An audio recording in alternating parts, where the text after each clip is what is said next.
appreciating. Yes, the meeting is being recorded. Of our chairman, who is going to be giving the chairman DOT is here. Okay, ma. Would you like to just say hello to us, ma? Hello. Ma? Okay. Hello, good morning, sir. Good morning. Thank you very much. Good morning. It's good. Yes, sir. You're welcome. Thank you so much. Thank you so much for your support for FAJIM over the years. The impacts have been far-reaching, and I am sure that the lives of the young ones and even the communities that are being changed is one that we would meet here in this world and in the hereafter. Thank you so much. So we would also want to start. So let me just quickly mention some of the guests that we are expecting here. Yeah, that would be appropriate. Let's just go through the guests on the call. They are here or not, so that we have Alhaji Adeyemi, who is going to be our chairman. All right. So we also have our Hajia Azeezah Raji. I'm going to read her bio shortly too when it is almost time for her to give a speech. Then we also have our distinguished special guest of honor.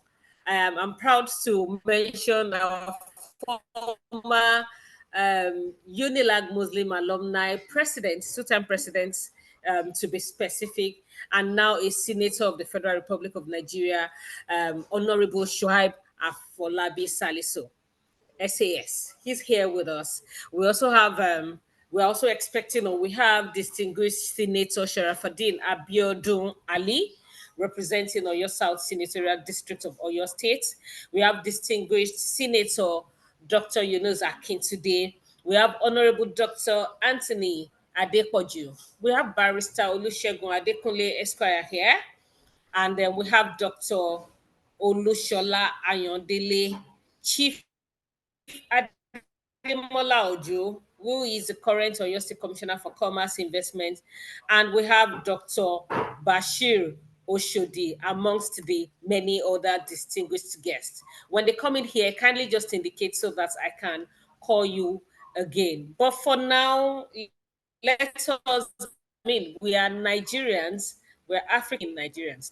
So we are going to start with the national prayer, which is also the national anthem. So do we have it recorded, or are we going to have to read it out? I will do that now. All right, ma'am.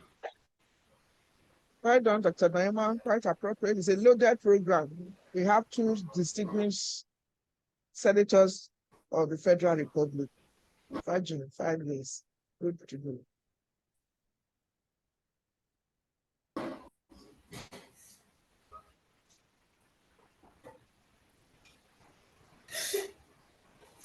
Do you want? Okay.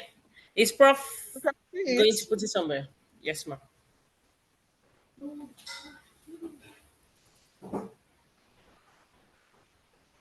Virtue of my nomination, we also have a standby senator, one of the female folks. Like or not, by the time we start promoting her, I'm sure she will not mind. I think we so should we recite the national anthem? That's exactly what I think we should do. So, okay. Yes, 1, 2, go. All right, so we are going to Arise, O compatriots, Nigeria's crown day to serve our Father with love and strength and faith. The labors of our heroes past shall never be to serve with us at night. One day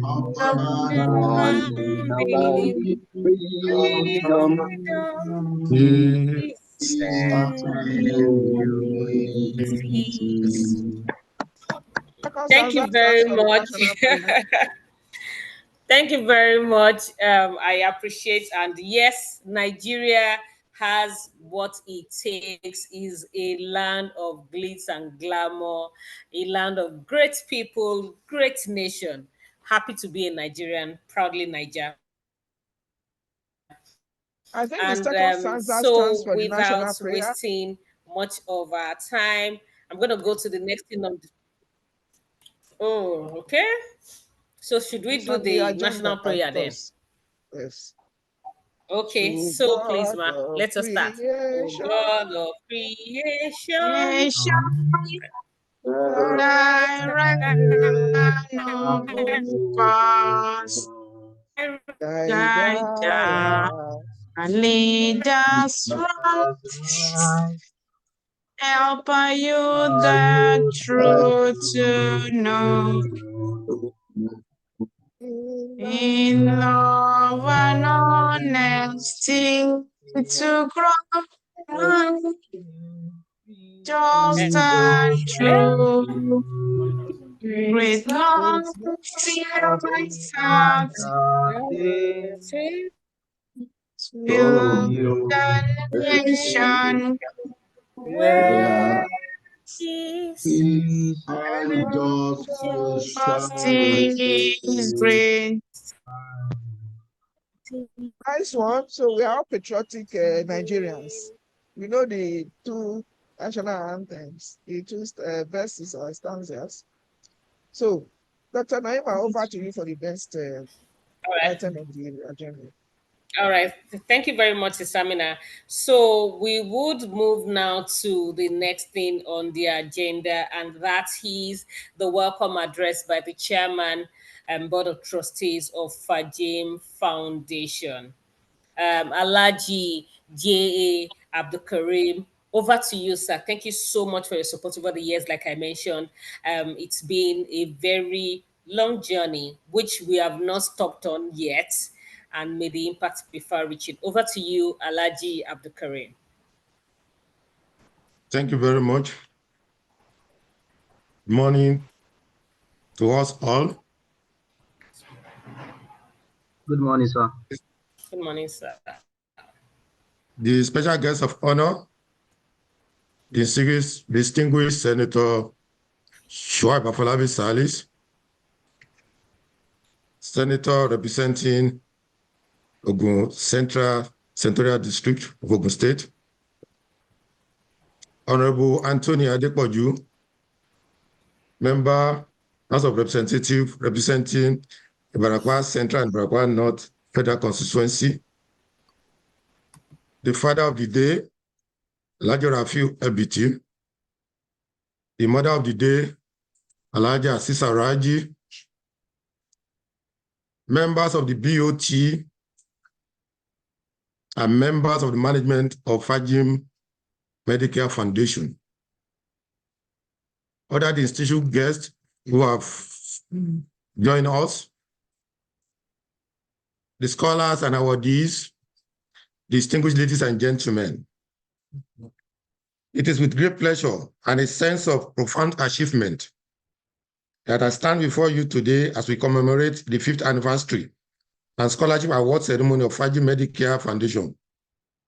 On behalf of the entire foundation, I extend a warm welcome to each one of you. Our journey over the past 5 years has been marked by dedication, compassion, and a relentless pursuit of mission to make a meaningful impact on healthcare and education. Today's ceremony not only commemorates our foundation's growth, but also recognizes the outstanding support of good-spirited individuals and corporate bodies who believe and share in our vision and have by entrusting their funds to us for improve the health of Nigerians and human capital development in the form of scholarship and mentoring of undergraduate students. Without preempting the report from the founder, it's of note that in the last 5 years, the foundation has screened 5,601 persons, treated 1,788, and by today's award, will have given out 130 scholarship grants. I want to express my deepest gratitude to the founder, my wife, Professor Fatima Abdulkarim, whose visionary leadership and efforts have been instrumental in steering FAJIM Medicare Foundation towards success. Your unwavering commitment to this cause has inspired us all. As we reflect on the past and celebrate our achievement, let us also look forward to the future and with renewed vigor. The challenges ahead may be great, but with the support of our dedicated team, volunteers, members of the board, the FAJIM General Assembly, sponsors, and the collective enthusiasm of everyone here today, I'm confident that FAJIM Medicare Foundation will continue to be a beacon of hope and progress. My sincere appreciation goes to our donors, BOT, and volunteers, without which there would have been no FAJIM. To the scholars, your accomplishment and a testament to the transformative power of education and healthcare. Your success stories fuel our determination to continue making a positive difference in the lives of many. Once again, welcome to this momentous occasion. Let us join hands in celebration and anticipation of even greater milestone ahead. Thank you very much. Alhamdulillah. Thank you so much, sir. That was a very short speech and very concise. I'm going to talk about some of the things you did mention. You know, when people talk about people who work together with the same level of vision, they win together. I like the fact that he made note of the fact that the vision of this particular foundation is his wife. And so the question is, how much are you doing to ensure that your better half, the people in your household, are also people that are dreamers, people who can achieve dreams, people who are changing humanity for good? This is a question that I wanted to go with. I'm using, thank you so much, sir Alhaji Abdulkarim, for that short and concise speech. Thank you so much also for the people that have joined us to this fifth award ceremony. My name is Noimot Abdulsalah Balogun. I'm a doctor, a public health strategist, and a PR expert, and I will be the moderator for this program. So we move on quickly to the next part of the agenda, which is the 1 minute, please. So we are going to, we Yeah, just had I'm the with one you question here. that the chairman but our FAJIM. So the next is for us to have the introduction of the chairman and chairman's opening remark. Our chairman for today is the MD, Starlink Global and Ideal Limited, Alhaji Adeniji Adeyemi. Alhaji Adeyemi is one person who has practically actually has a number of impact in the lives of many people, myself included. And I like the fact that we're beginning to, showcase people who are changing lives in their own different ways and different corners to also cheer a number of great occasions like this. Alhaji Adeniji Adeyemi, are you around, sir? Before he comes on, we also need to, he's a personality that is very modest, very humble, Yes. does things quietly. So it's important for us to, beyond FAJIM, like you said, he's been creating a lot of value, adding value to a lot of people's lives and institutions.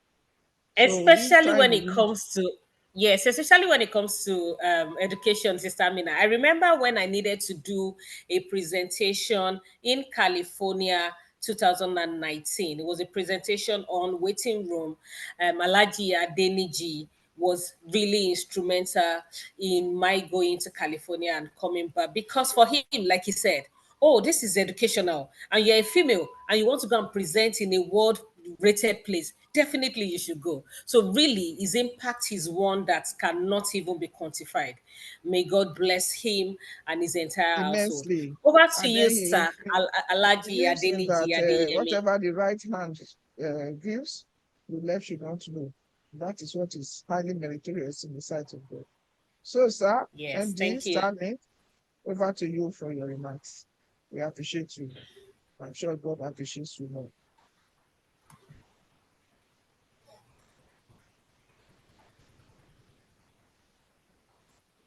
Alhaji Adeyemi, sir. Not sure I've seen him. Okay. Okay, so while we're waiting for him, I will just go on to the next thing on the agenda. Kindly just send me a message. Ibrahim, if you're on the call, kindly just send me a message when Alhaji comes into the call. So next, we're going to be going to the next part of the agenda, which is an introduction of a message from the father of the day. The father of the day for today is Alhaji Rafiu Ebiti, FCA. Of course, when Rafiu. you call Rafiu, oh, sorry for that, sir. Alhaji Rafiu Ebiti, FCA. When we call people father of the day, they are like people who, when you talk about the word that naturally comes to my head, Jagaban, but when you talk about people who are like cheerleaders, cheerleaders towards change, social change that has impact. Alhaji Ebiti's name usually comes up. I've seen a number of programs where his name continuously comes up as part of the funders, as part of the people that made this program to work. I pray that God gives him much more energy to be able to change lives for good. If Alhaji Ebiti is on the call, over to you, sir. Introduction and message from the father Before of the he day. comes on, he's also a personality that does things quietly, known in the charity and religious circle.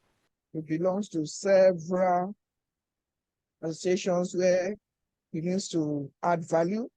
Alhaji Ebiti is the present co-chancellor and chairman of Governing Council of Summit University. He just had an elaborate convocation ceremony. He's the chair BOT of UNIFEMGA. UNIFEMGA is the Muslim graduates of they used to be University of Ife, but now OAU. He belongs to quite a number of people and has, like you say, he has assisted and added value to quite a number of things. More importantly, he's also the deputy president, Muslim. Muslim is the Muslim body that covers the Southwest. He also just had Muslim Ummah of Southwest Nigeria. West of Nigeria, Muslim. So, sir, if you're on call, even the day we launched, you were there, to support and physically even identify with us. So if you're on the call, Yes. sir, over to you. Sponsoring several of our scholars. Yes. Alhaji, sir, over to you. He will need to unmute himself. Yeah. Kindly unmute, sir. This gadget can play fast or no sometimes.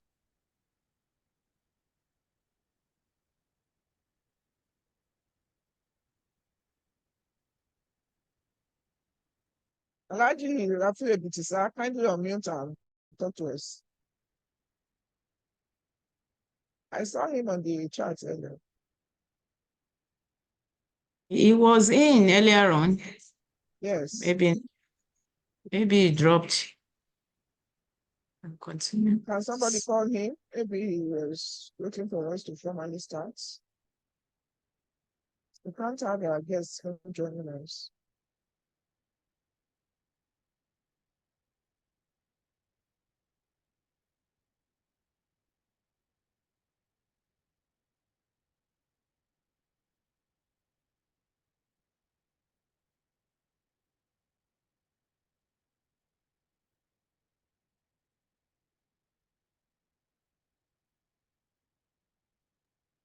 The CMD of LUTH has joined the guest lecturer. We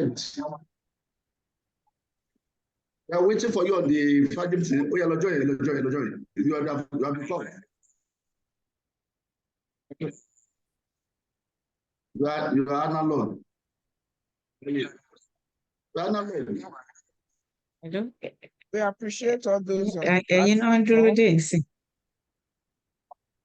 Go and log in. Everybody is waiting for your speech. It's been awaited. You log out. I have to organize IT capacity building for you. Hello, John Jerry. Have you login?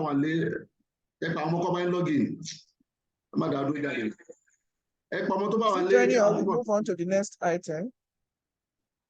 wà Lagos ẹ̀ kọ́kọ́ kékeré kan bẹ̀ àdìkẹ́ lọ sí UNILAG ẹ̀ lọ sí fẹ̀ ṣe ráyé tanzim ọlọ́gbìn darí. Ẹ bá wa mute, sir. All right.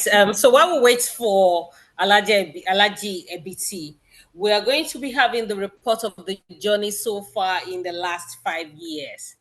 I mean, even a child that was given birth to, if you check the way it is on Instagram now, when a child is 3 months, you tend to have some bit of discussions around, oh, my child is 3 months, the journey, 6 months, the journey. Now, we're not just talking about 3 months, 6 months, 1 year. We're actually talking about 5 years of impact, 5 years of changing the lives of students and communities for good. It's definitely a journey to listen to. So we're going to be having like a simple report of this journey so far in the last 5 years by the founder, FAJIM Foundation, Professor Fatima Biade Abdulkarim.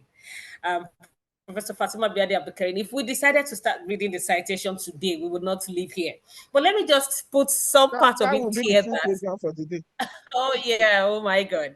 So let me just put it here that Professor Fatima taught me in my 300 level, she taught me morbid anatomy. And I remember that, you know, it How was many a years class ago? to remember. How many years? Well, I finished 2006. So in my 300 level, I guess I Can was you in my, imagine? this Your was mathematics should come 2003, to fore thereabout, here. some 20 years ago. And I am happy that I am here Oh, today as a lights. moderator of our foundation and actually one of the team members.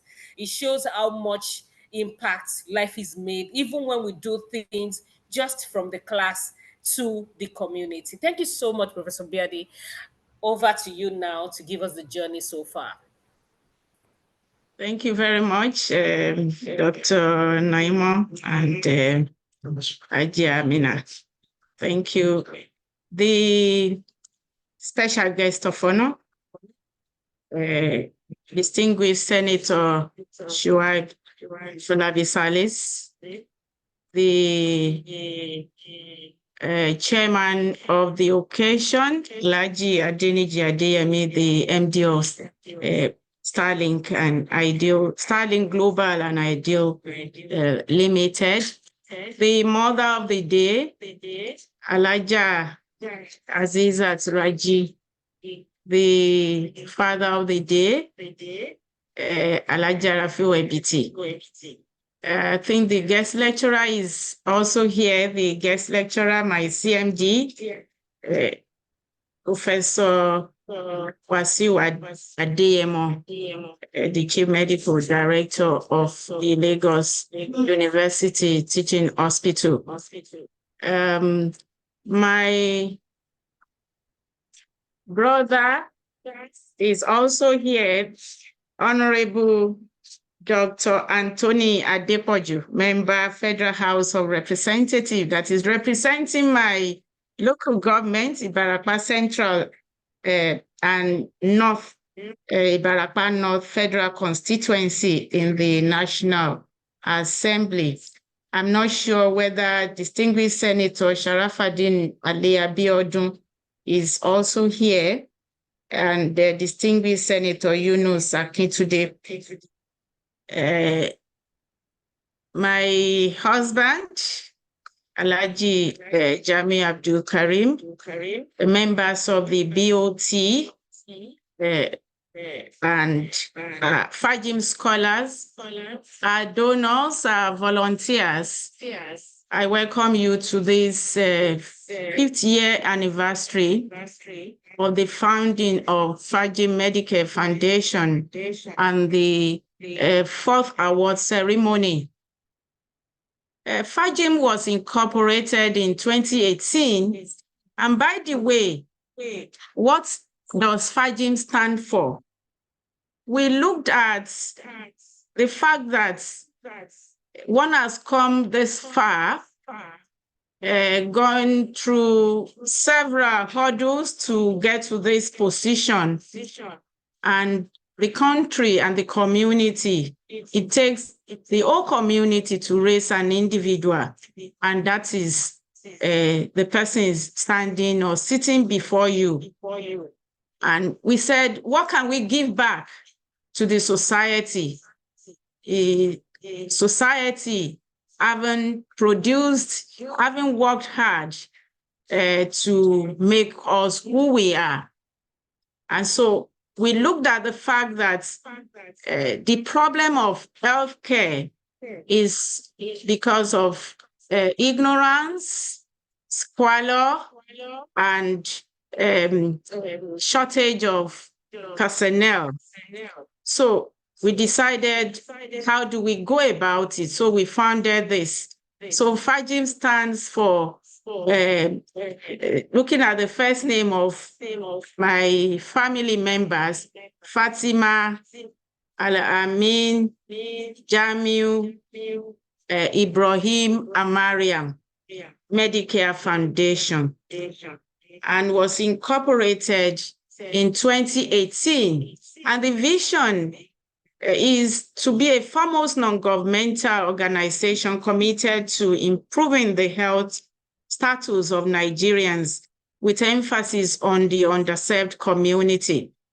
And our vision are 3, to promote preventive healthcare through health education and screening for early detection of diseases in the underserved community, to encourage students to take up careers in the healthcare professions, and to collaborate with local and international bodies with similar objectives. So we have 3, in order to achieve these, our mission towards our goal, we have 3 focus areas that we have been working on: health education, free medical check, and scholarships for students in healthcare professions.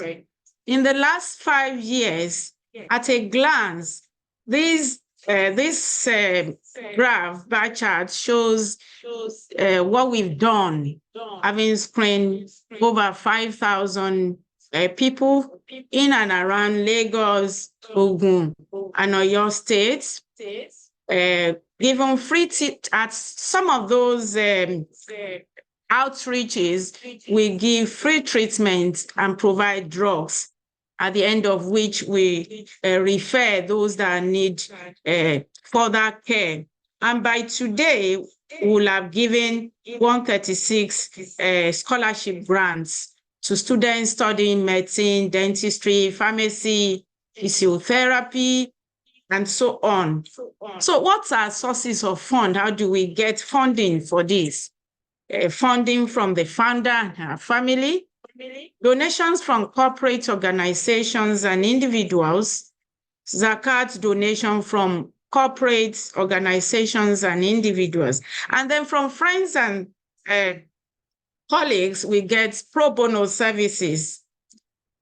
And on health education and free medical screening, we've gone to several communities to carry out screening. We commemorate World Hypertension Day, World Cancer Day, World Diabetes Day, World Hepatitis Day. At one of such, because we're consistent in carrying out, in commemorating World Cancer Day, screening people and referring for appropriate care, we got certification by worldcancerday.org. And part of doing health education that we carry out is giving interviews, both on televisions and radios. A few days ago, I was on LTV to share with viewers what we've been doing, particularly not only in FAJIM, but in our research area, in the area of cancer. We also collaborate with other individuals, like we had collaboration with Child Crest, and we past sponsored and provided human resources for TV series on effect of COVID-19 on the family. This was a collaboration with Ames Media Company Limited. We've carried out several webinars on various topics. There you see Professor Fumileshi, who is a consultant with WHO, and Professor Nyekwere, a renowned gastroenterologist, talking about hepatitis. And then at some point, we have Professor Fasomade, who is a consultant endocrinology, talking about diabetes. We had a seminar on that as well. On the social media, we're on the social media to provide health education and tips, and particularly our scholars are made to produce content to be shared on the social media. And when we go there, you see Professor Banjo, who is the treasurer of the foundation, at one of the outreach that we had with the Methodist Church in Ijora in 2020. So, like I said, we've screened 5,601 people, and we have treated 1,788 people. Part of what we do, we go to the rural community. Sometimes we collaborate with individuals in the community. And we started, since they say charity begins at home, the very first one that we did was at Igbora, my hometown, the land of twins. During COVID, we distributed sanitizer, face masks at Ibarapa Central Local Government for people free. And we have a FAJIM Wellness Center located at Igbora, where people go to have them themselves screened, because we know that a lot of people, when they are diabetic or hypertensive, they find it difficult to go back to the hospital for checkup. So we say if we have a center where people can just go and check their blood sugar free, their urinalysis and all that free, then they will know how they are doing and whether they need to go check up. So when they do that, we have a nurse there who refer them thereafter. We also collaborate with Association of Medical Students at the College of Medicine, UNILAG, and for 3 years running, we've been providing drugs for their medical outreach. These are some of the pictures of the outreach, and all of these we have documented in a form of a booklet, which we will share with everyone. We're going to, it's like a book, but soft copy of a book that everyone can look at to see all of the things that we've been doing, so that you know that whatever money that you have given us has been appropriately utilized for the purpose. Just 2 weeks ago, we were in Abeokuta, where Alamotu Family Association invited us to be part of their meeting, and we screened members there free. And you can see on some of this is, I think this is the Methodist screening where we have drugs being provided. And this is a picture of Professor Banjo handing over drugs to Association of Medical Students, College of Medicine, University of Lagos for their outreach. And on scholarship, our focus is to encourage and support undergraduate students studying medical related courses. And like I said, we started with 14 in 2019. And 2020, there was COVID. We were not able to give anything, and then the schools were closed as well. 2021, we gave 32, and 2023, we gave 39, and this year we're giving 51. In addition, because what we're doing is catching them young, encourage students to take up career in medical related courses. So we also collaborate with female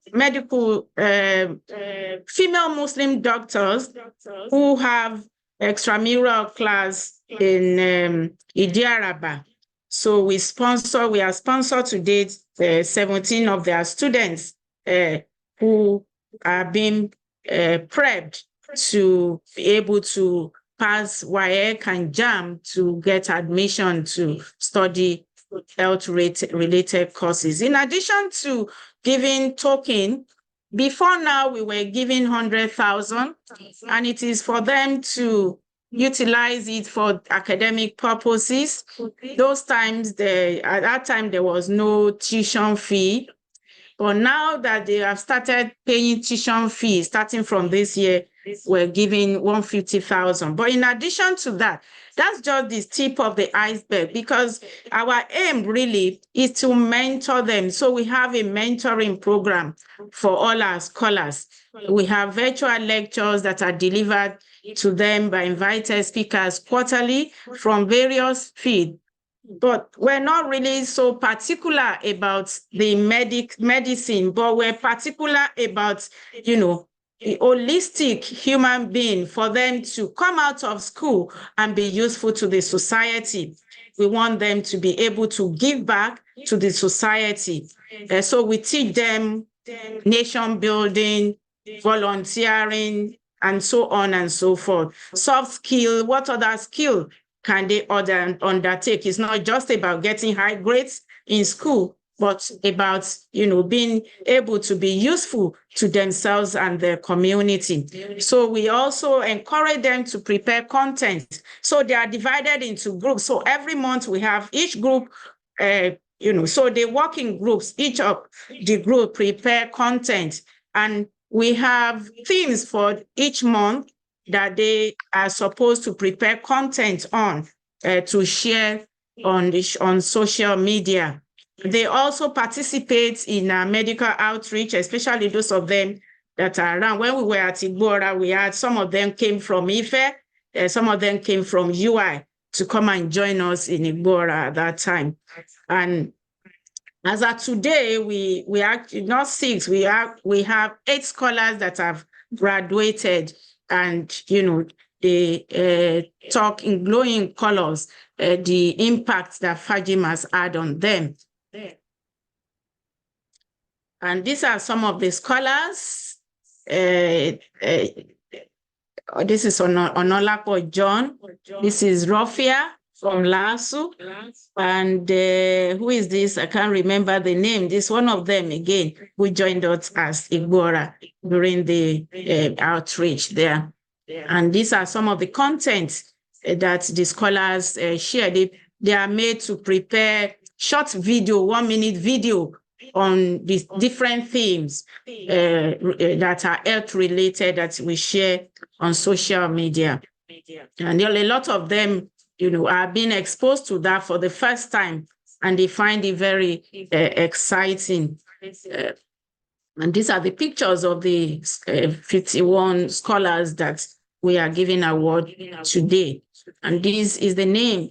This is a list of the names of the scholars who have graduated from pharmacy, medicine, nursing, dentistry, and MLS, medical laboratory science. And a lot of them give testimonies of, you know, we share our the impact brochure with you later on. Some of the testimonies that they give. I just read 1 or 2 of them. Onolapo says, the impact of FAJIM cannot be overemphasized during the last year. This was 2022. I was elected as the head of the Inter-Quiz Group Committee, and I was ably supported by the foundation in ensuring that this task became a success. This I can't thank you enough, as my heart prays for you daily. I hope my reason for not reapplying is not considered being rude.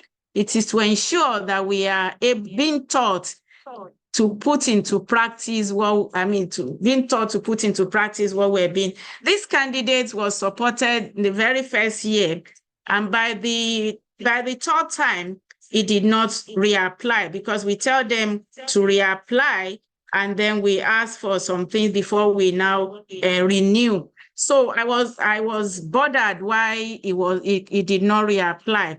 So he told me that he got another scholarship, and he felt that, putting into practice what we've been teaching them is to give that opportunity for another person, rather than take two scholarship to himself. And Ola Jamiu says, being a FAJIM scholar has been an absolute blessing. This scholarship has been a lifeline for me in my ongoing journey through medical school. It's not just about financial aid, it's also the incredible moral support and the opportunities it has provided. We have a WhatsApp group that I'm on with them, and we're always in touch, discussing one thing or the other. Even during the strike, they were encouraged to find something to do. A lot of them went out to learn one or two things which they are using now for their livelihood. Yes, we are responsibly making sure that we hold dear our values. And our values include professionalism, integrity, and empathy. Professionalism to the core with expertise and competence. Integrity, we are always ready to give, because we feel that we are not only accountable to our donors, but we are accountable to God. In the Islamic parlance, we say it is a manner, that it is a trust, what we're being given. So we, in very detail, we make everything, we follow everything to make sure that we do not spend what we're given for other than what is meant. And empathy is what we use both for our scholars and the people that we go out to. We're registered by CAC, and every year our account is audited.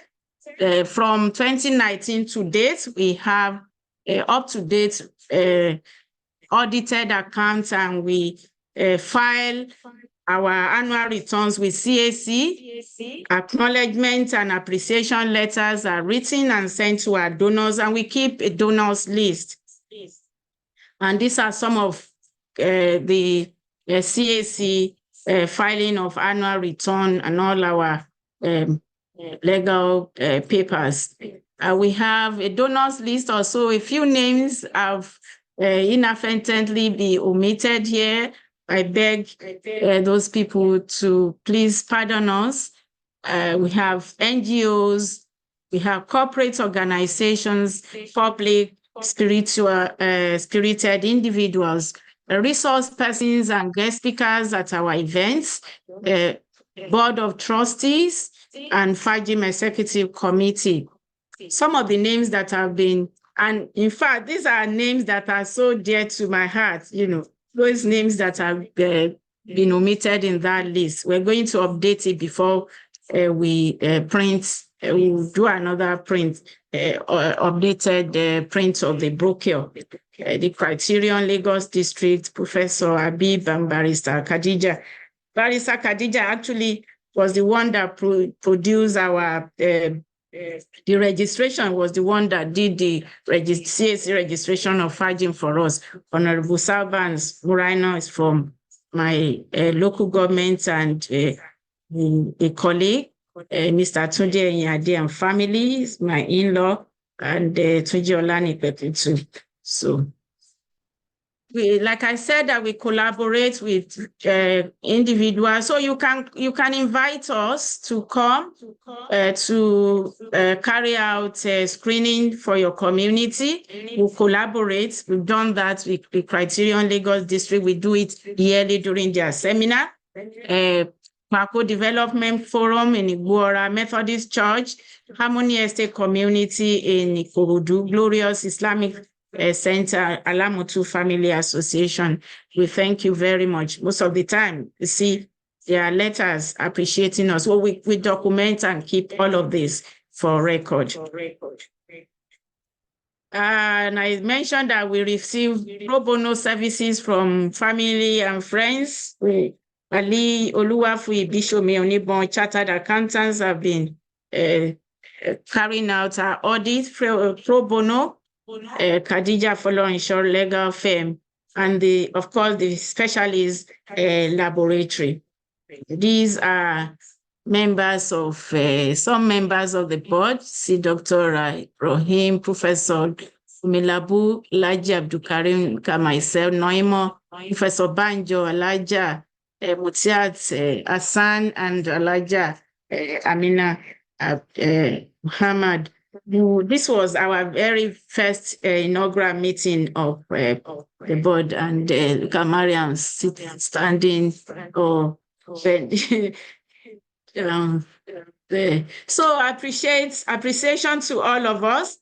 Those and I quote this. I read these quotes for everyone, to all our sponsors, our donors, our volunteers, members of the board. The Quran says, those who in charity spend of their goods by night and by day, in secret and in public, have their reward with the Lord. On them shall be no fear, nor shall they grieve. Ramsey said, giving to those in need will bring more joy than money could ever buy. And the Prophet of Islam, sallallahu alaihi wasallam, says, give charity without delay, for it stands in the way of calamity. So if you do not want fear, if you do not want calamity, if you do not want grief, then keep giving. The more you give, the more you be happy, because you're making other people to be happy. And so if you continue to do this, just like FAJIM slogan, hand in hand, together we will continue to do what we can to improve the health status of Nigerians. So I say, God bless you all. Thank you very much. Over. Thank you so much for the wonderful discussion. This is me trying to just give like a summary. Yes, so Professor Fatima Biade Abdulkarim has given like a report of what has been done so far in the last 5 years. And I especially like the fact that, Prof is also a researcher. So it is not a surprise that she could be able to put figures and facts to some of the discussion. She did mention that the scholarship for children, for the youth in FAJIM Foundation started with 19 in 2019 and 14 in 2019, and it has increased to what we'll be giving today, which is 51 in 2023. That has been close to that, more than 50%, increase, and this shows growth. She also did mention that in total we've had close to like 5,601 people screened. We have about 1,718 persons treated, and that the first set of community treatments actually started in our own, community, which is Igboara, where they also have the FAJIM Wellness Center. This shows that apart from the fact that she wants to change humanity, she also believes that humanity is best changed right from your own personal households, personal community, and it is then extended to the world at large. I say a big congratulations to the FAJIM Foundation team members. I pray that all of this that you've done for the young ones, for the communities, will be one whose impact would make a meaning to Nigeria as a country, to Africa and the world at large. It's been a wonderful, when people talk about, we want to change lives, we want to do this, we want to do that, sometimes we ask how. When we wait for the perfect time to come, that perfect time may never come. What do? You begin anyway. You begin with what you have, and then it grows over time based on sincerity. Congratulations once again. Sister Amina, would you like to say something, ma'am? A lot. Thank you very much, my sister. You know, we are there at the beginning. I remember the one that really caught my attention is the mentoring and the skill acquisition center that she talked about. Because lately, when you finish school, irrespective of whatever profession or courses you have studied in the university, we now contend with a job. And you know that the high rate of unemployment in the country is so soaring that and so the fact that they have also added skill acquisition to mentoring. That skill acquisition, I had a time recently about some of the things we do in the university. Like I was interacting recently with the VC of a summit. They said they tagged their own acadpreneurship, acada and entrepreneur. So that's what FAJIM has also tried to lose the trade on. It's a huge congratulations to them. And I remember that during the official launch, the present VC, Professor Wasiu Adeyemo, was the mentor. I remember some of the very vital information she told the scholars then, and they still resonate with me. So, FAJIM, up, congratulations, and we can always wish for the best. And it has happened in 5 years, and we hope that the next 5 years will be a lot more so that other people can key in and we have more givers. So what's next? All right, thank you so much, Sister Amina. Now we are going to the real main part of this program. We are going to shortly be calling our dear guest lecturer to be giving a speech. But of course, we're not going to be able to do this without a citation. First, you need to be able to understand where our guest lecturer is coming from, what he has done, his accomplishments, and so many more.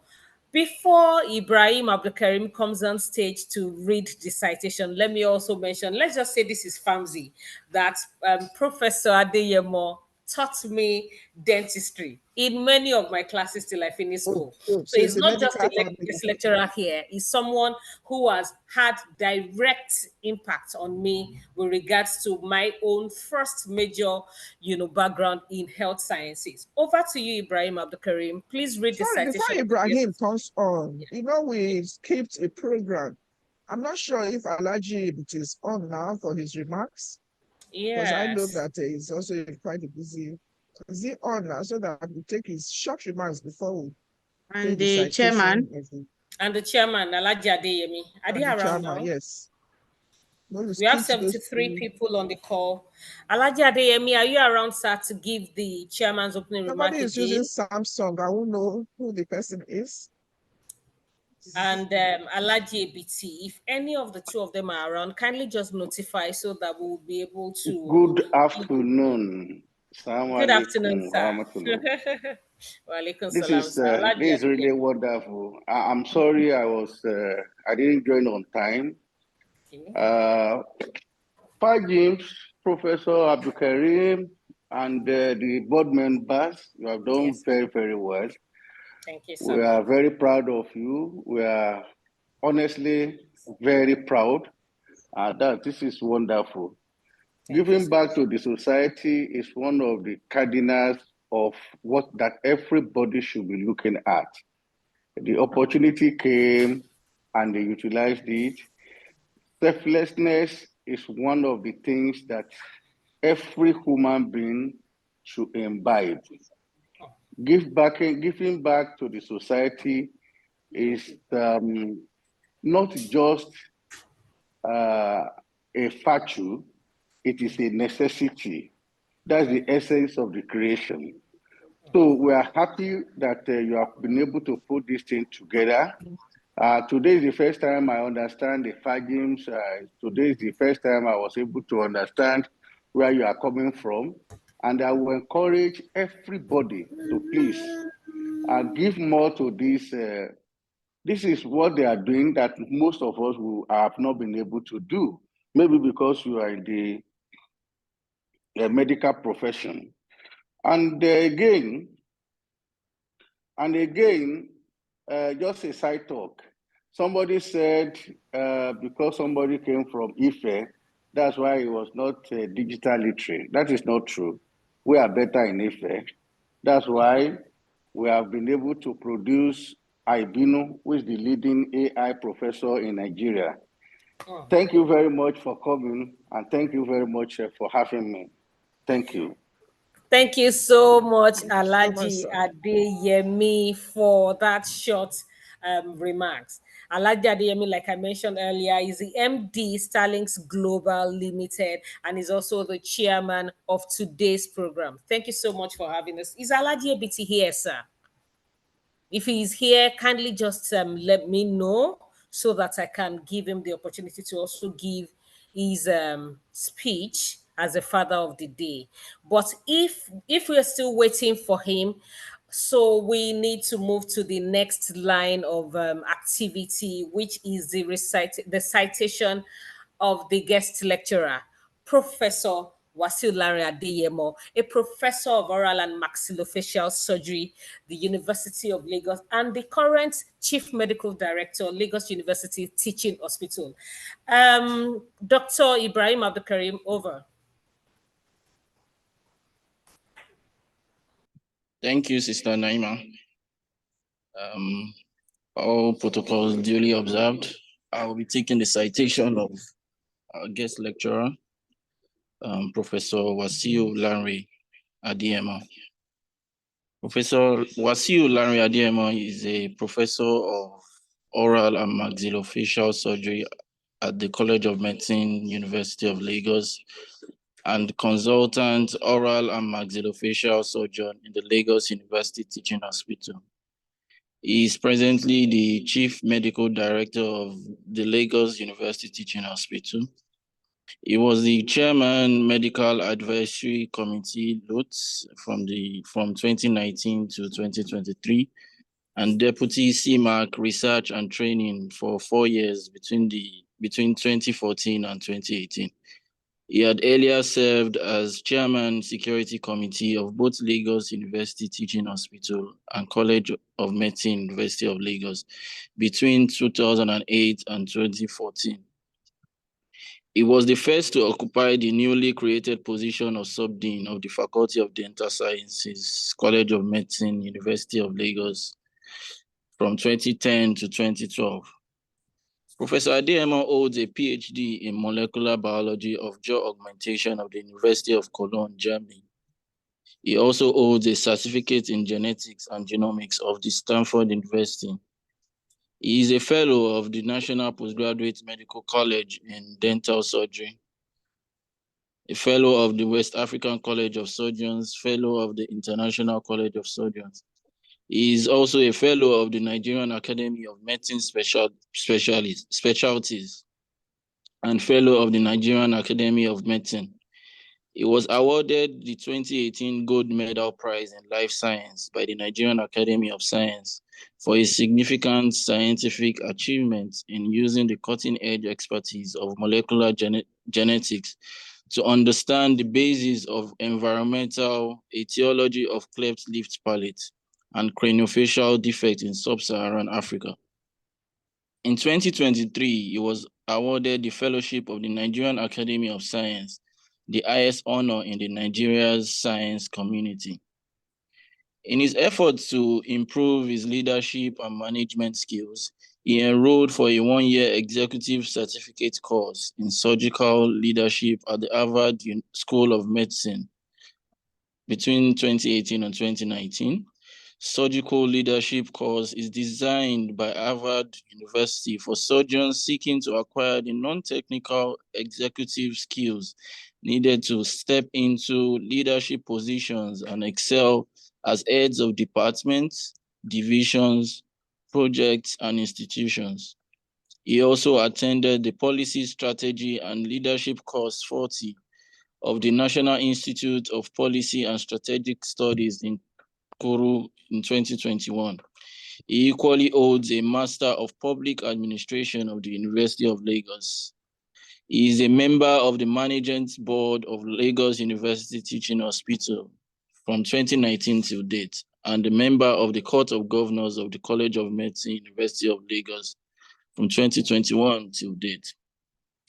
Professor Adeyemo and his team have won many research grants, which is from the University of Lagos, worth more than $8 million, which include 4 CRC UNILAG grants, Lagos State Research Development Council grants, the TED Fund institutional-based research grants, European Union training grants, 5 National Institutes of Health grants, and Central Bank of Nigeria grants.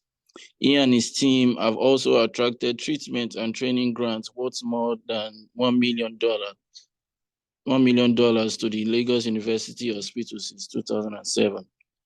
Professor Adeyemi has presented his research works in more than 120 national and international conferences and has published over 240 academic papers. He and his research team also have a patent. He was adjudged the most cited researcher in the University of Lagos and 13th in Nigeria in 2015 by Webometrics. His research works have been cited 6,876 times since 2006 till date, with H index of 47. Professor Adeyemo is an excellent researcher, administrator, and a mentor. He has supervised 27 dissertations of both the National Postgraduate Medical College of Nigeria and West African College of Surgeons. He is a reviewer for many academic scientific journals and external examiners to many universities, including University of KwaZulu-Natal, South Africa. Professor Adeyemo was a past General Secretary of the Association of Resident Doctors, Lagos University Teaching Hospital, a former first Vice President of National Association of Resident Doctors, NAD, and a past Assistant General Secretary of the Medical and Dental Consultants Association of Nigeria, MDCAN. Professor Adeyemo is happily married to Professor Titilope Adenike Adeyemo, and they have 3 children. We welcome Professor Wasiu Adeyemo, who is our keynote speaker and will be talking to us about Japa syndrome in Nigeria, challenges for health institutions and the way out. Thank you very much, Ibrahim, for that well-explained citation. Professor Wasiu Adeyemo, over to you, sir. Okay, thank you so very much, my sister, Dr. Naima Balogun. It's nice seeing your face again. So I also want to thank Dr. Ibrahim Abdulkarim. The FAJIM Medicare Foundation, thank you so much for asking me to give this lecture.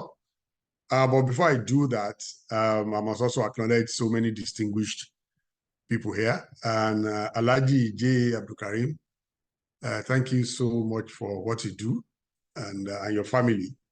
The family of Abdulkarim has done excellently well regarding this. I think I was also there from the beginning, if I'm not making a mistake. I think I've attended quite 1 or 2 or 3 programs organized by FAJIM. Yes, from the beginning, you were at the public launch as well. Okay, so thank you very much. Then Professor Abdulkarim, the Amazon of FAJIM, and also Abdulkarim family. Thank you so very much. And I'm also aware that Professor Banjo is here. That's our mother. Is the, I think I can call her ancestor in the Department of Anatomy and Molecular Pathology. So there are 2 ancestors there presently, Professor Banjo and also Professor Abdulkarim. So we have the benefit of having 2 ancestors. So Alh Rafiu Ebiti and Hajia Azeezah Raji, thank you so much. I must also recognize you. Then my big brother, Alhaji Adeniji Adeyemi, thank you so very much. It's nice seeing your face. Though your face appear about a few seconds, but you just quickly put it, my brother. We saw your face. So I'm also particularly happy that if I'm not making a mistake, that we have 2 distinguished senators of the Federal Republic of Nigeria here, Senator Shuaib Salis, and also the senator representing me at the National Assembly, Senator Yunus Akintunde. I hope he's also here because I'm going to say one or two things about two of them. So, and all distinguished ladies and gentlemen here, and all the scholars of FAJIM. So thank you so much. Can I share my slide? Yeah, go ahead. I've made you co-host. Okay, so can you see it? Yeah. Okay, and I'll put it on slideshow. Slideshow. Okay, so Professor Abdulkarim and FAJIM team, thank you so much for calling me for giving this lecture. And also, if you can point to one single thing that a major problem in healthcare today, the problem is Japa syndrome. And I must also declare conflict of interest. Whatever I say here does not represent the government of Federal Republic of Nigeria at all, and does not also represent Lagos University Teaching Hospital. This is entirely my opinion, which may be correct or not otherwise. So, Japa syndrome in Nigeria, challenges for health institutions and the way out. Presented today at the 5th anniversary and scholarship award ceremony of FAJIM Medicare Foundation. Brain drain, otherwise called Japa syndrome, is a slang term that alludes to the loss of human capital from one area to another or from one industry to another. Brain drain usually happens when skilled individuals and professionals leave the home countries, in most cases developing countries, and go elsewhere to take advantage of better opportunities most of the time. It is a form of human capital flight.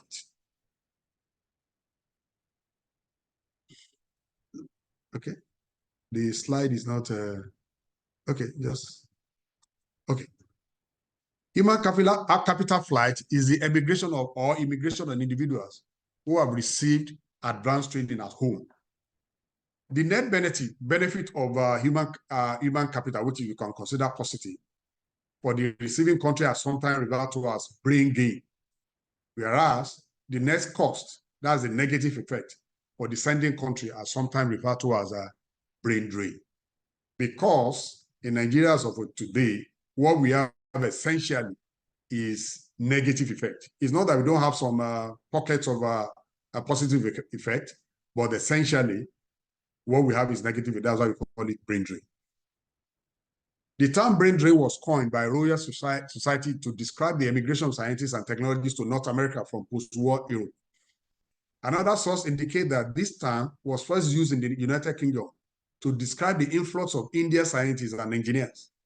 Although the term originally referred to technology workers living in a nation, the meaning has broadened into the departure of educated or professional people from one country, economic sector, or field for another, usually for better pay or living condition. And we're talking about one country to another, particularly from, unfortunately, from. Are we there? We can't hear him again, or I can't hear him. It seems his gadget is. Can anybody hear me? Yes. Okay, he's back. Okay. Am I back? Yes, yeah, you're back. So I can hear you now. You mentioned us. Okay, so I can continue.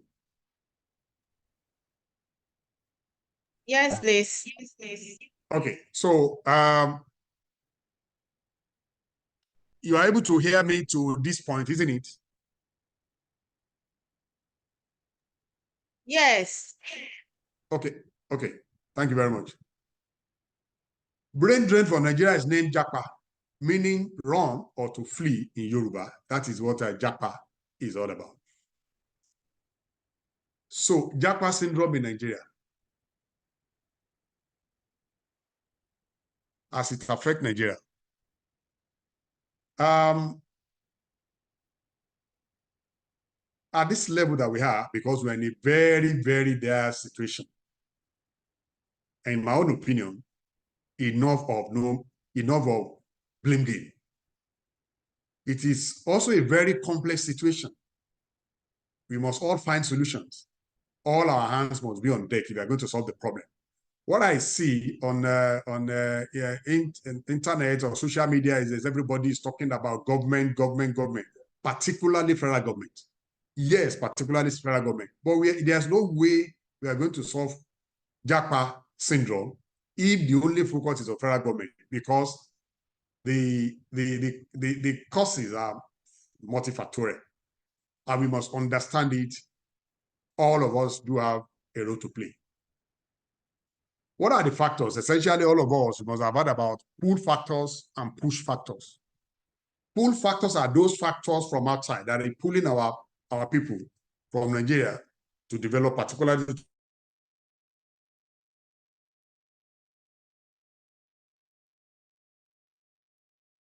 Say God again. Yeah. Give him time for this presentation. It doesn't seem that it's personal. This is a very, very important topic that interests everybody, particularly the high rate in the medical profession. I'm sure a lot of you need to seek clarification after his presentation. I hope this will create a platform and film for that. Probably his internet is being interrupted. So. Yeah. There's restriction on the Zoom. Let's remove it. Guys, some people are having difficulty now. Germany.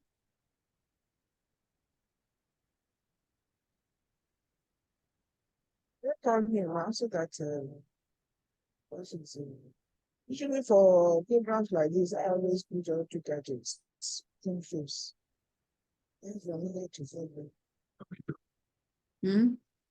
Instructions. Who talks here?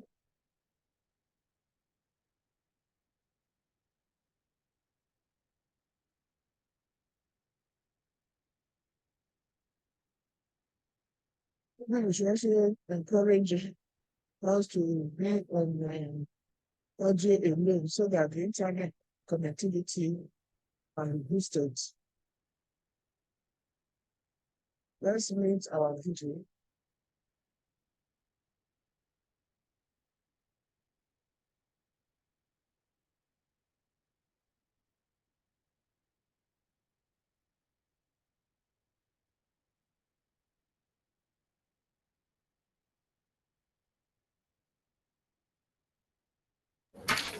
Hello?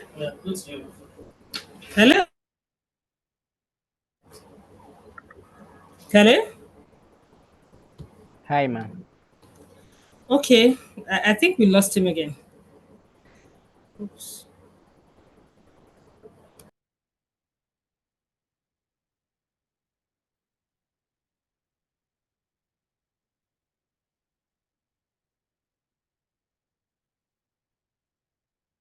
You didn't tell him can move on with the other items in the program.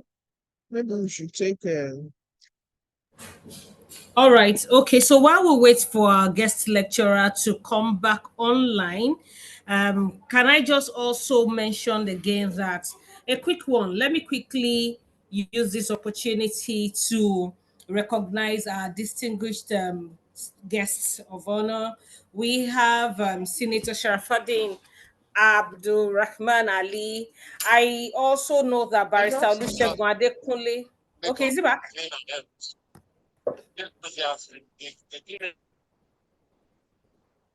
Hello? Go on. Oh, okay. So I was also going to recognize specially Barrister Olusegun Adekunle Esquire, retired Federal Permanent Secretary, former Chairman NATI. Is he on the call? Good afternoon, sir, and welcome to the program. I also want to just quickly run through our special. Is that on?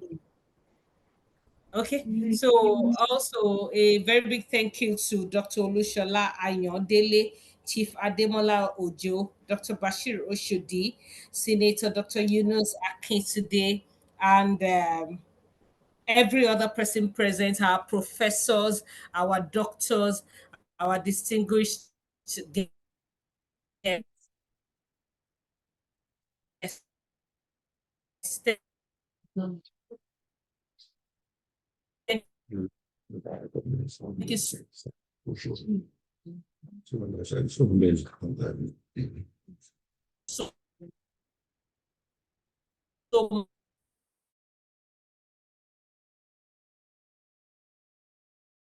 much for coming. We really appreciate your presence. Best lecturer to be back online count to give the and we would go to the mother.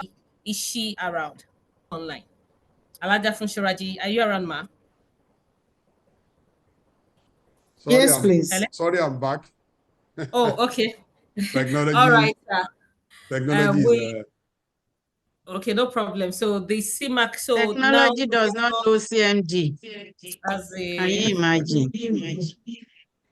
So we would wait for you to get back on track, sir. While we wait, I do not know if you would want to share the screen again, or if you would just continue with the discussion. You can share. All right, sir. Over.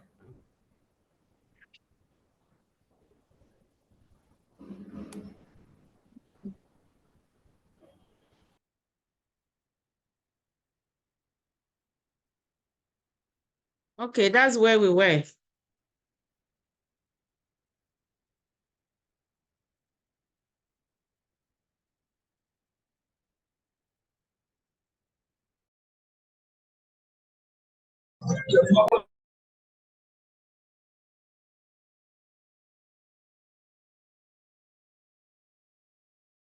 Okay, on mute. Oh, okay. Okay, can you hear me now? Yes, we can. Okay, thank you. I think let me not use my video. Let me use so I'll turn on the video later. So I was talking about pull and push factors, and the pull factors are those factors that are the reason why people are moving to a developed countries. Those are factors that are pulling our people away. The push factors are those within our enclave here in Nigeria that is not favorable, in quote, that's making people to leave. Okay. So some of those push factors are the claim, and I think to a very large extent they are right. Better facilities where they're going, better living conditions there where they are, human resource challenges, inadequate manpower, and that is quite unfortunate in the so-called developed countries, particularly this recent period after COVID. People are moving away from UK to Australia to Canada. They are leaving a big vacuum in UK. So essentially, the UK people also want to attract our own people. So, and so on and so forth. So they also have challenges with their human resources. And of course, better pay. So for the push factors, we have many socioeconomic challenges. In terms of salary, remuneration, and also welfare packages, lack of social support, infrastructure-wise, economic downturn, then security challenges, and so on and so forth. Then, of course, lack of facilities. But I must also say that this is one of the reasons that make them to leave the country. However, to the best of my knowledge, in the last 4 or 5 years, thanks to federal government, I can talk about federal government because I work with federal government. Thanks to the federal government of Nigeria, the 2 national assemblies, particularly immediately after COVID, they pumped a lot of money into our health facility.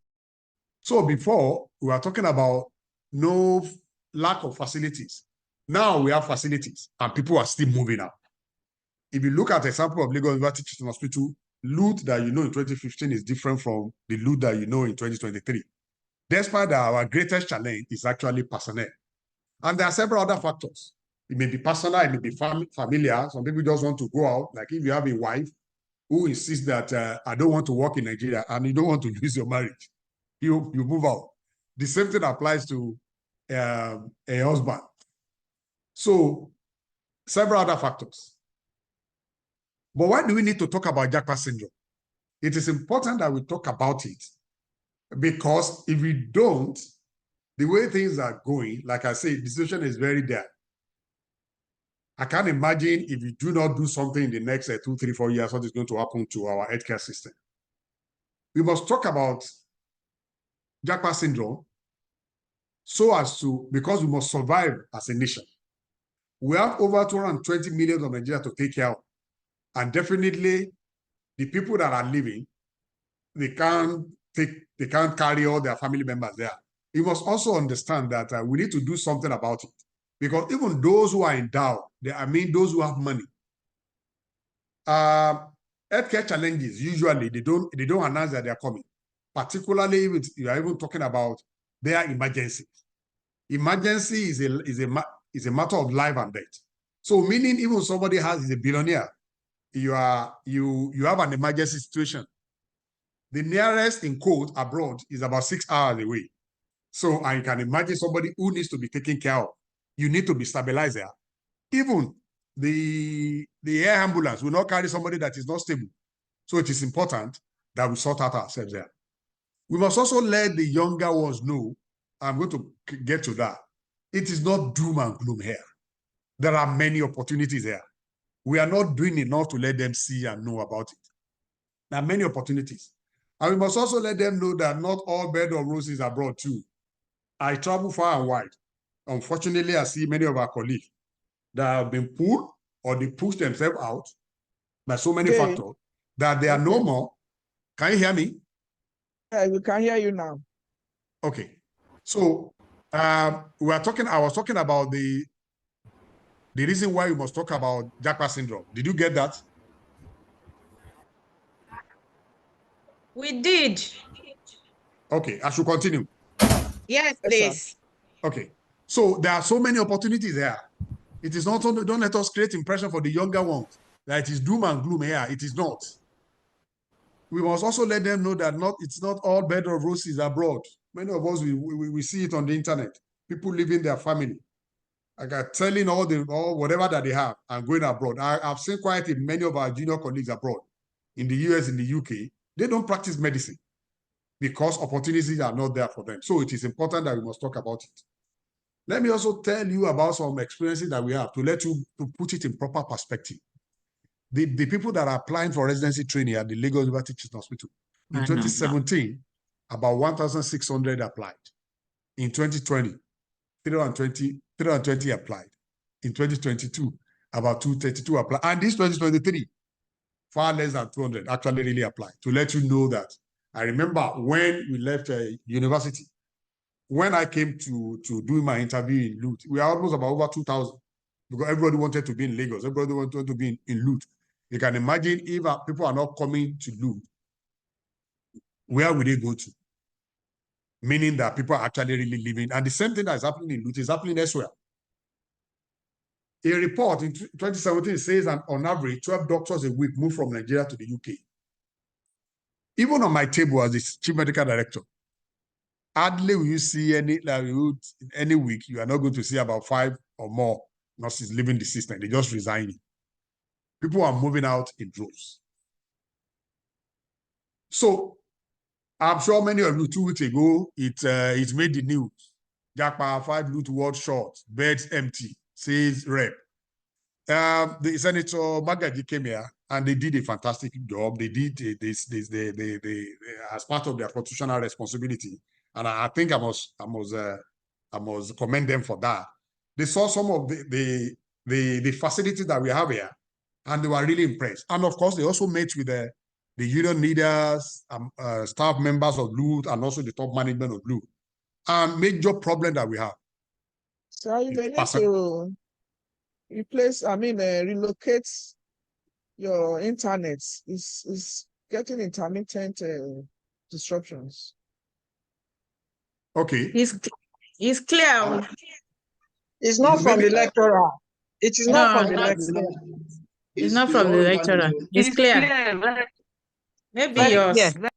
The consensus of the opinion is that my internet is clear. Okay, let me continue. So they realized that, and they mentioned that, oh, we have infrastructural renewal. However, there are challenges that are to the extent that we are not able to service some of our wards. But unfortunately, the press, that is the only news they took, and it became viral. So, and also, throughout that week, I had to respond, without necessarily saying what the House of Rep members didn't, that they were telling a lie, but you must also put it in perspective. When you say about 150 beds are empty in LUTH, how many hospitals in Nigeria do have up to 150 beds? So people have a right to be worried. However, Lagos University is a very big hospital. We still have, we have close to about 1,000 beds. We still have about 850. But that's beside the point. The question is that there are problems. But we must not also not create a panic situation. But we must take it seriously, at the same time not create a panic situation. However, whatever the House of Reps have said, they were right. I also spoke with many members of the Senate, particularly the Committee on Health.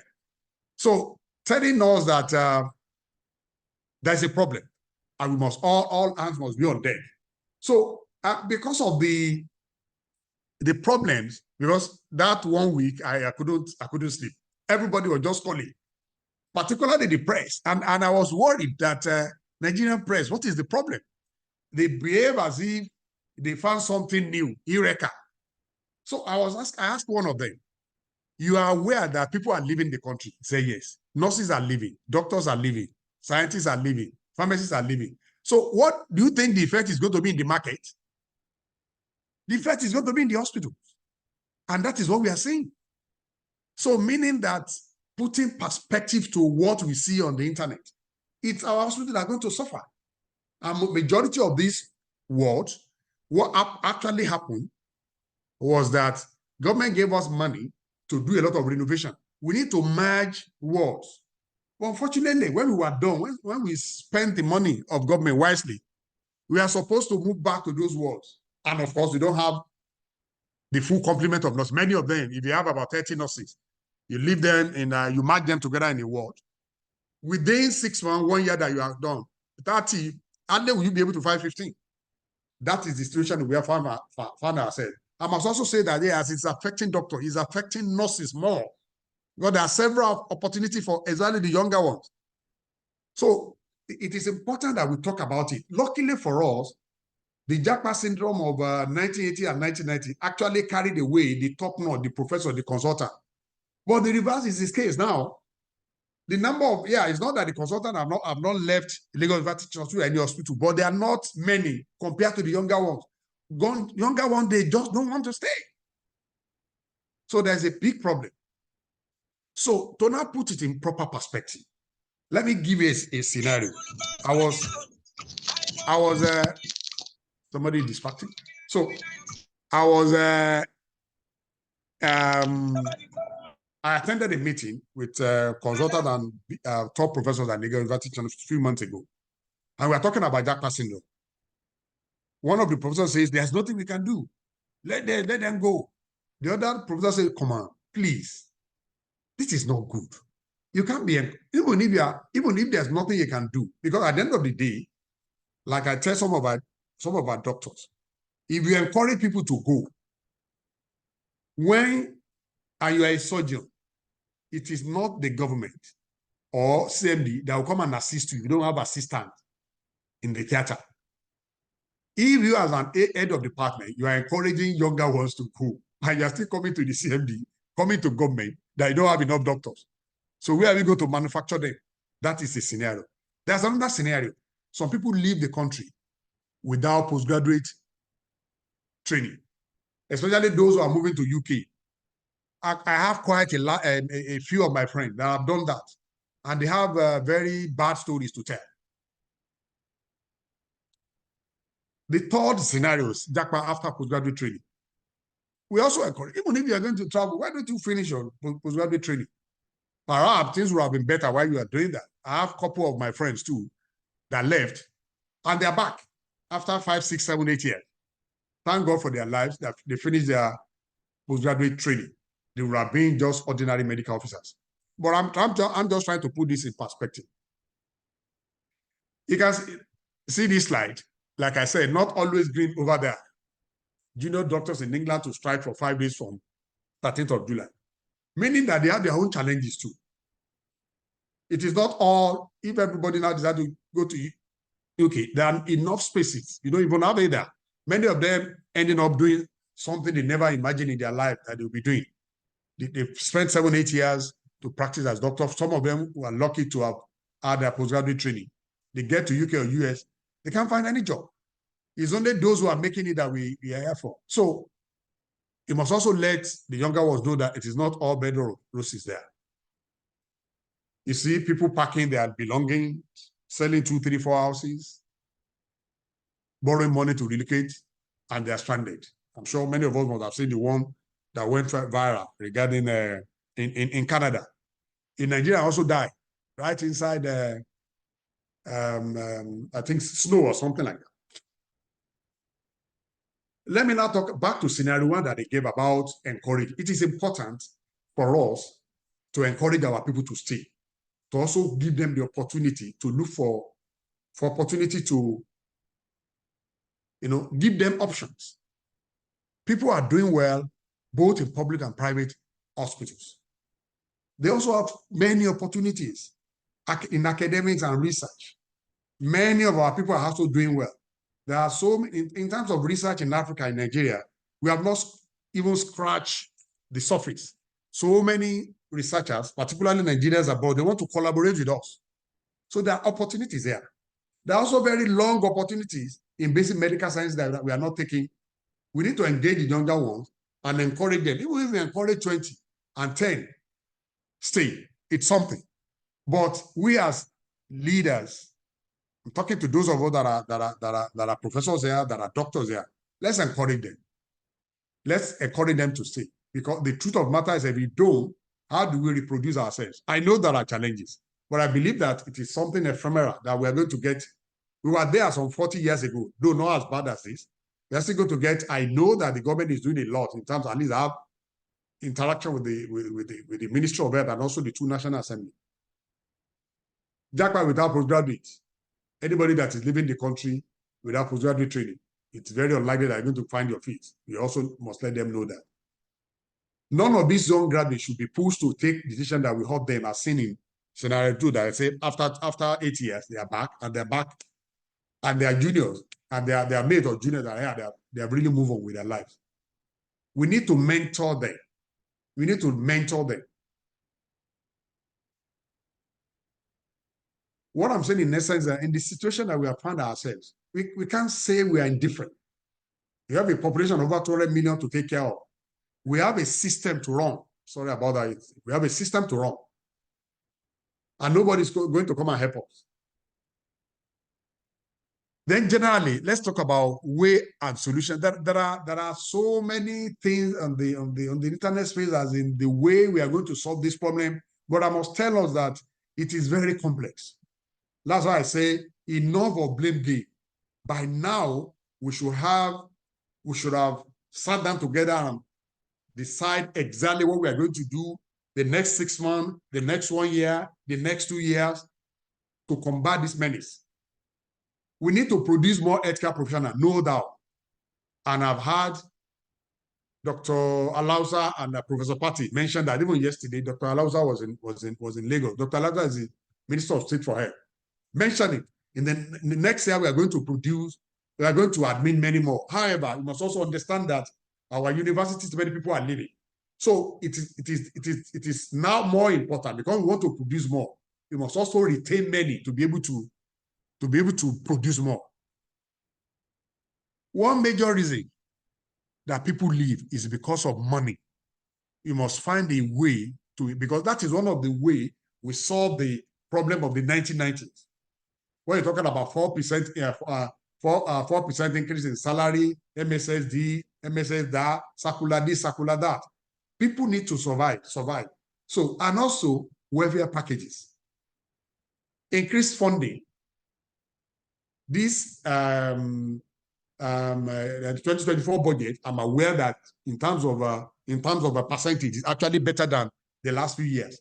We need to continue to do that until we have the majority of our hospitals the standard international comparable to any international hospital. One of the things that in the last 4 years I've also actually brought in many infrastructural, is PPP model. Government does not have enough money.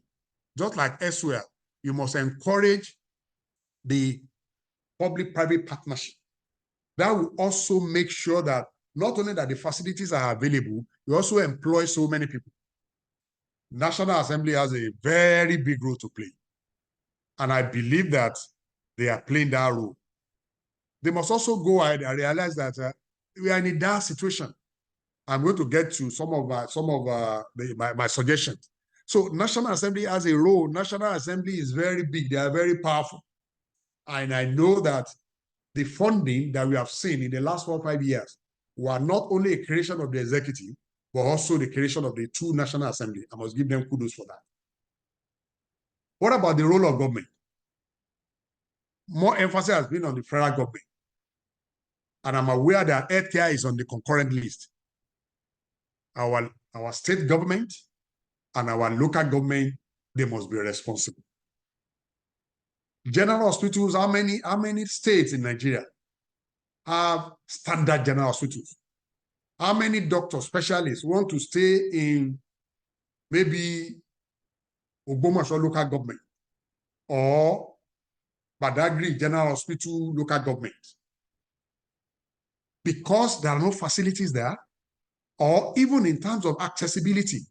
If a doctor, a nurse, a pharmacist want to stay in, let me say, Igbora General Hospital, if you have a general hospital in Igbora, the doctor, the nurse, the pharmacist also must take care of the education of their children.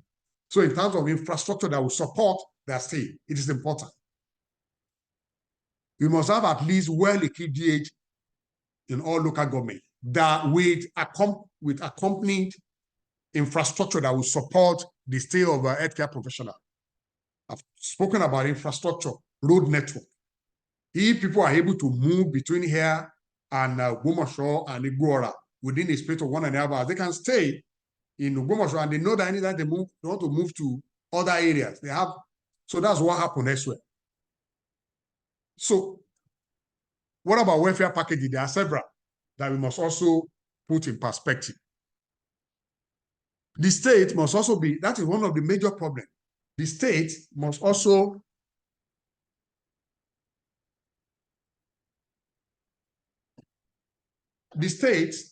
are you with me? Yes, sir. Yes, sir. We're with Hello? you. We're Okay, with thank you, you very sir. much. Go on. We're with you, sir. So welfare packages now. It's okay. Salary comparing to FG. Doctors, specialists don't want to work with state government, most of the state government, because their salaries are not comparable to federal government. And we must put things in perspective. Before this Jackpot syndrome, one of the reasons why people leave is because there are no opportunities for them. At the Lagos University Teaching Hospital, we graduate between 60 and 80 specialists. How many of them can we take at Lagos? At best, maybe between 5 and 10. The 70 remaining, 65, 70 remaining, where are they going to get their employment? If the states are not providing opportunities for them. And don't also forget that even if you say you are managing, once you now become a specialist, even if you don't want to go, your husband will tell you you must survive. Your wife will tell you you must survive. So let us create opportunity for our people. State to be more responsible. What I'm seeing, and also speaking with the 2 gentlemen, distinguished senators that are here, I know that everybody, because the facilities at the state level are not enough. Many of our senators, many of our House of Rep want federal medical center, specialist hospital, teaching hospital in their domain. Even to the extent, there's nothing wrong in that. Even to the extent that states are building hospitals, spend billions of naira to build gigantic hospital. At the end of the day, they ask the federal government to come and take over. We have seen that 2 or 3 or 4 places. So, and it's important that states must also help the federal government. The load on the federal government, in my own opinion, in terms of healthcare, is too much. So state must also come in if they are going to solve the problem. We must also, in terms of the local government, you have to strengthen our primary health care. Our senators are here, our House of Rep are here. There's an act passed by them, Basic Health Care Provision Fund. It is, I think it's about 1% of the consolidated revenue and plus other money from many places. But the money is coming from federal government. But the implementation is going to be at the local government level. Many of those facilities, they are not even ready at the local government level. So our state and local government must be more responsible if they are going to stem this time. They must provide provision of social amenities at the local government level, where we are packages that is comparable to that or very near that of the federal government. There have been some issues on the social. We must also know what is the solution and what is not. Sometimes ago, a House of Rep from Lagos State, Rep Johnson, was proposing a bill on 5-year practice of doctor will mitigate the effect of brain drain. Obviously, the rep, in my own opinion, did not understand the cause of the problem. If you understood the cause of the problem, but when I saw it, I knew even before the uproar, I knew that it's dead on arrival. It's not going to happen.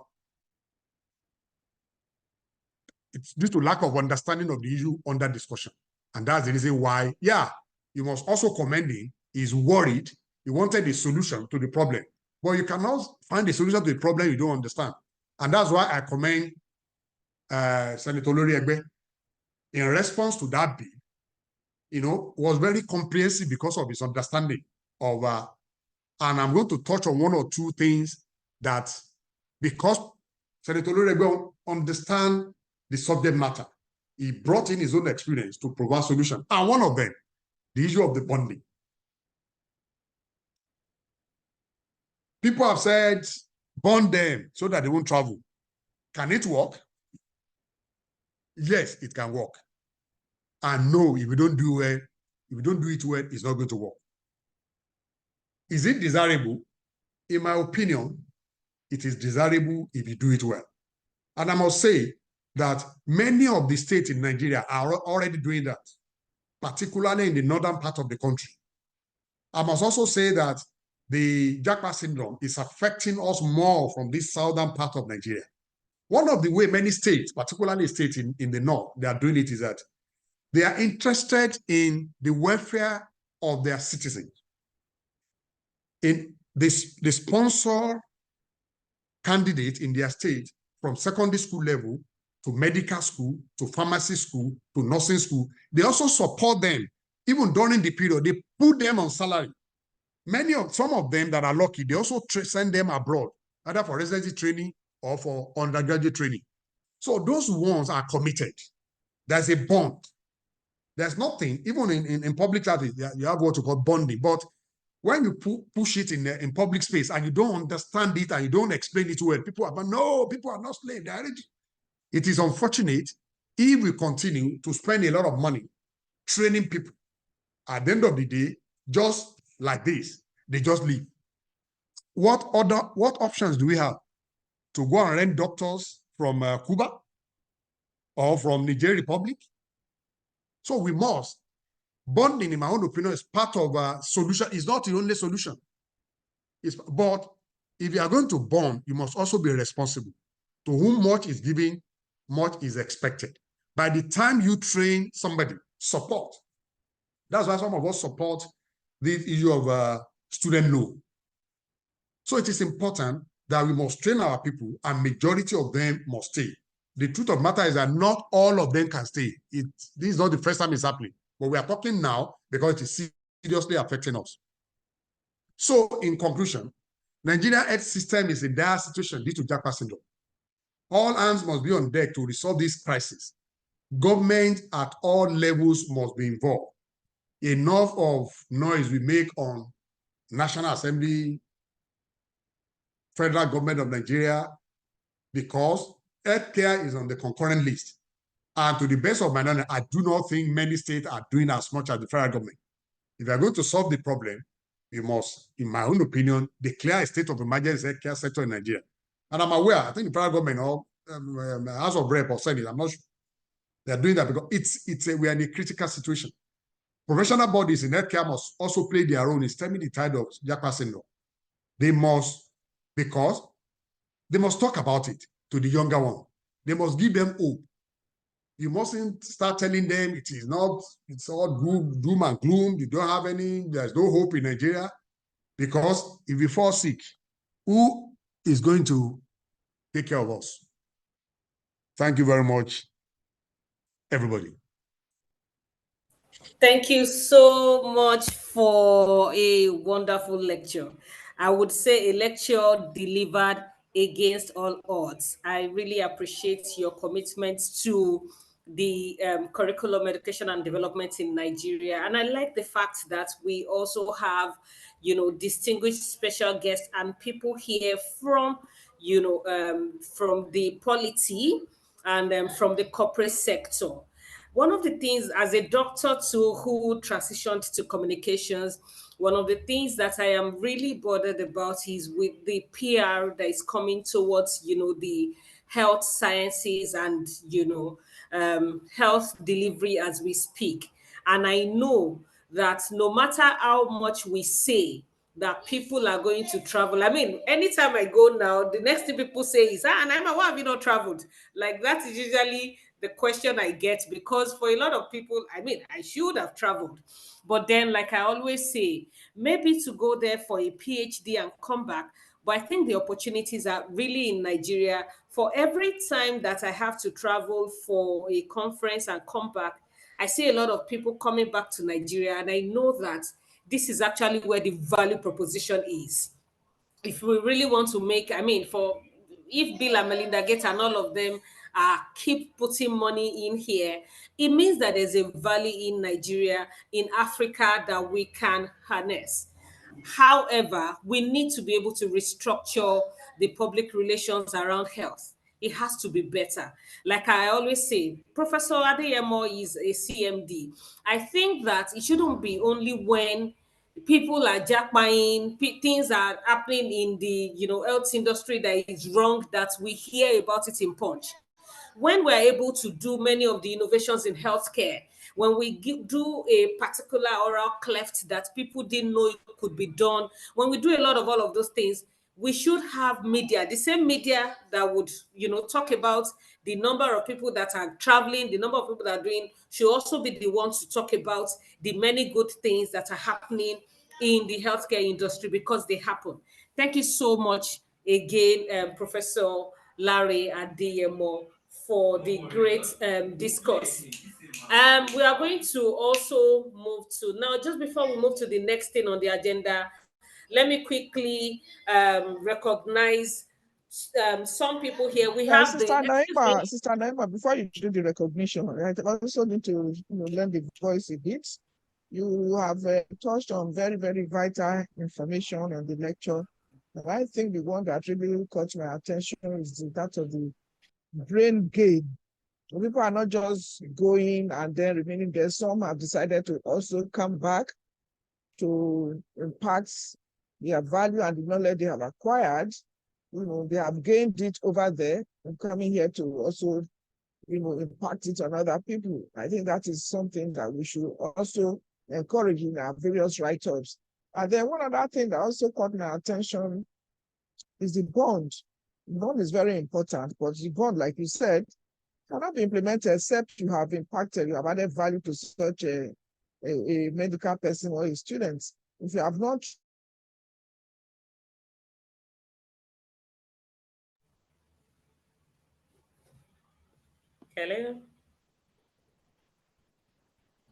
Hello.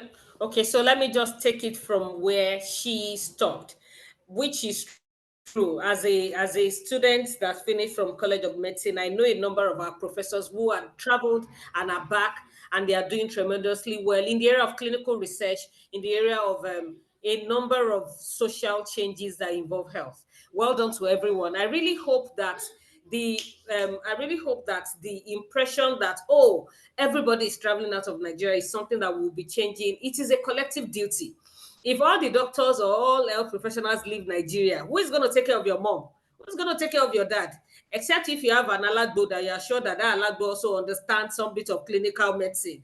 If not, we are all in this together. And the earlier we begin to talk about it as a collective fora, the better for everyone.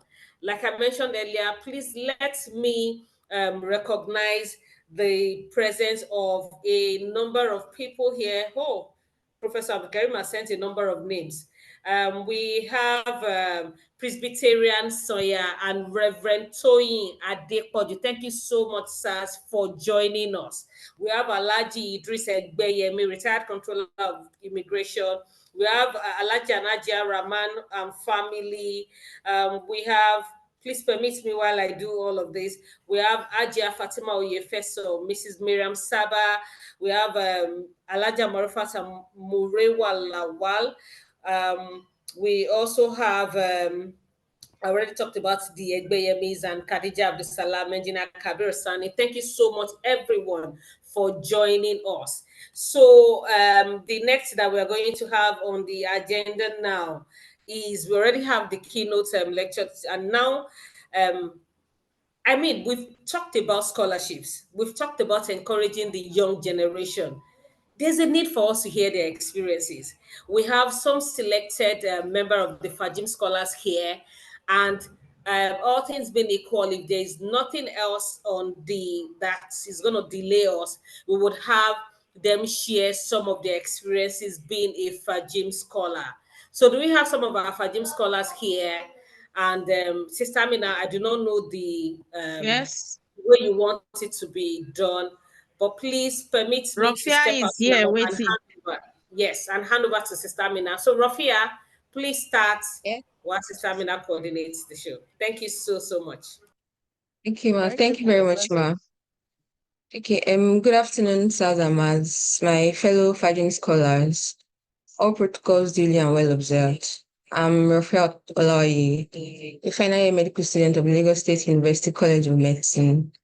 So, first, I'm very grateful to be here today, and I'm using this opportunity to thank the FAJIM Foundation for the great opportunity over the years. Then I also want to especially thank Professor Karim Fatima for our motherly love towards we, the FAJIM scholars, for always making our time out of our busy schedule to create various mentorship online programs for us, invite us for medical outreaches, and also invite us for various webinars where we get to learn a lot from great minds.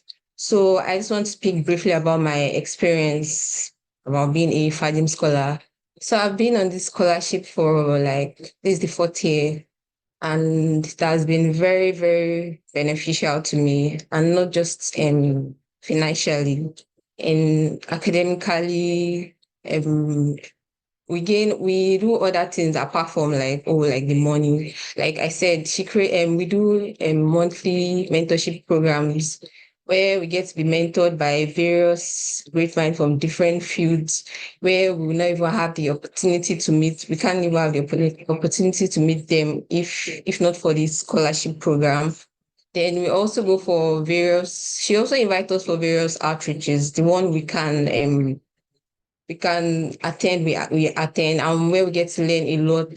We take samples from patients and also do all various medical stuff. Then we also we also join webinars where we get to learn a lot about various diseases from great minds, professors, and everything. Then There's also something we do, like those few of the numerous things we do in FAJIM, where we also get to create content monthly to enlighten the public about various diseases. We get to work with ourselves, with the FAJIM scholars, come up with content to enlighten the public, the masses about various diseases. So these are just part of the few things among the numerous things we do in FAJIM. And I would say I'm very, very grateful to FAJIM Foundation for this great opportunity, and to Professor Karim Fatima too. Thank you very much, Ma. We, the FAJIM scholars, we are very grateful. Thank you, Ma. Thank you so much. We appreciate your testimony and what you have presented to us. Let's now have Abdul Hakim Tunde. Folushe. Folaranmi Folushe is waiting. He's online. Can we have you, please? Before he comes on, to save time, we also like to appreciate Dr. Dolapo Akinjo. Okay, he will be representing Professor Banjo when the time comes. We have Dr. Musira Agbaje here.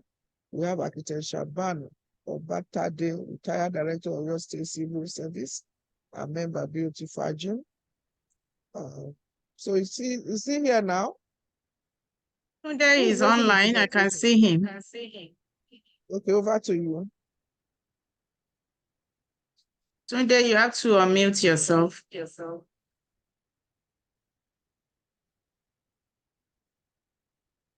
And show your video as well, if you can. Good afternoon, everyone. It's afternoon already. Yes, after one. Go on.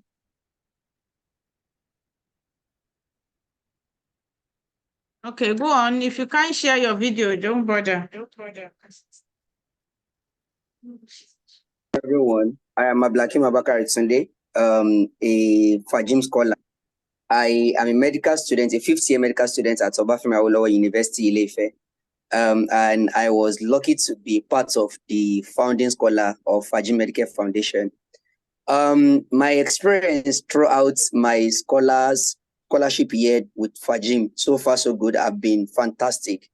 For example, I am someone that is a bit of withdrawn when it comes to taking up leadership role, and when it comes to going out there and expose myself to meeting people, discussing with people, and getting to know how people do things. But then with FAJIM Medicare Foundation, I think one of the first thing I did to myself was I took the initiative to create the WhatsApp page.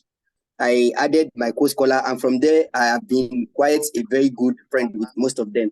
And also, since then, I've been like, okay, fine. Since I was able to do this, I should be able to do more for myself as a leader and all.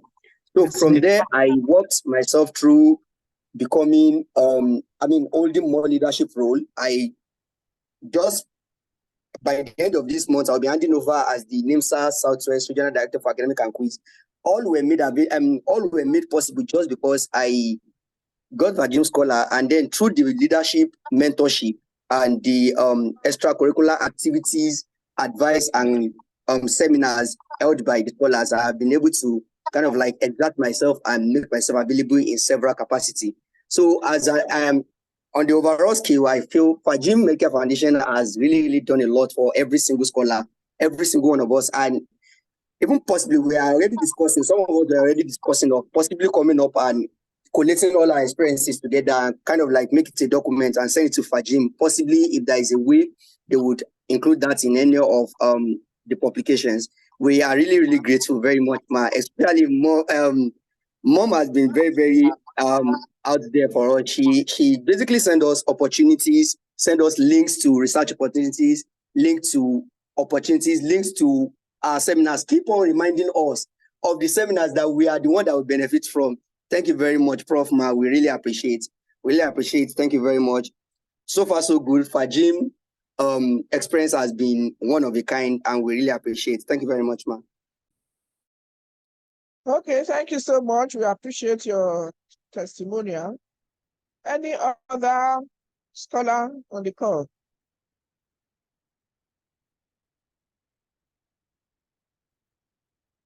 Olushaya is online. Can you go on, please? Make it brief.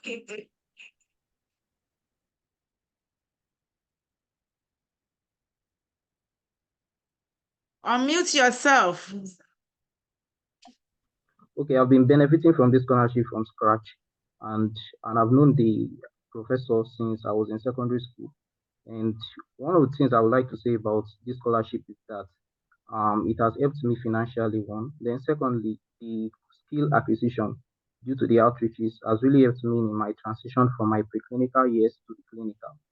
And lastly, I would also like to say that she has been a source of inspiration for me in the sense that being able to being mentored by her has really opened my eyes to maybe future engagements as per how to be able to harness and maximize youth potentials. Thank you very much. Thank you. Any other founder? All right, I think that's all. Okay, thank you so much. And thank you to all the participants that have remained with us since we started. Sister Naima had to go for other very important and urgent assignments. So we are here, we're almost going to the curve now. Let us now call on our mother of the day, Hajia Azeezah Raji, who I call our senator in waiting. She will not like it, but I'm sure she understands what I mean.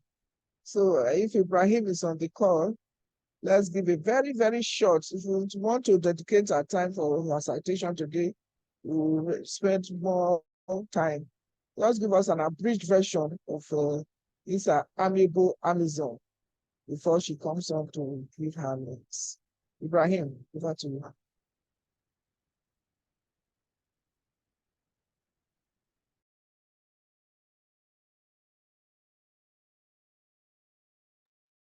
Has Ibrahim gone for his call? Where is the doctor? This is for FAJIM. This is for FAJIM. Okay. Mrs. Azeezah Raji was born in Lagos Island to the family of Alhaji Abdulrazak and Alhaja Fausat Olorunfemi. She completed her primary education at Kekotun Memorial School, Surulere. She attended Methodist Girls High School Yaba for her secondary education and proceeded to Obafemi Awolowo Ile-Ife in 1984 for her bachelor's degree in agricultural economics, and graduated in 1989 as the best student of her faculty, receiving 4 academic awards. Following her bachelor's degree, she obtained a master's degree in economics at the University of First Choice, Lagos, Akoka in 1992. Mrs. Raji launched her professional career at Lagos State Agricultural Development Authority as a zonal planning officer and worked there for 5 years. She later assumed the role of tax inspector at the Lagos State Board of Internal Revenue, Alhausa. During her time in the civil service, she was a member of the Alhausa Secretariat Mosque.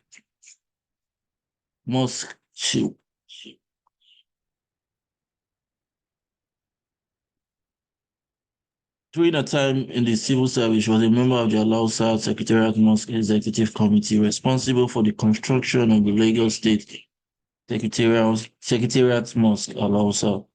She left the Lagos State Board of Internal Revenue in 1998 to start a poultry business, Azeezah Farms, in Akeson and Emotional local government area. She's currently the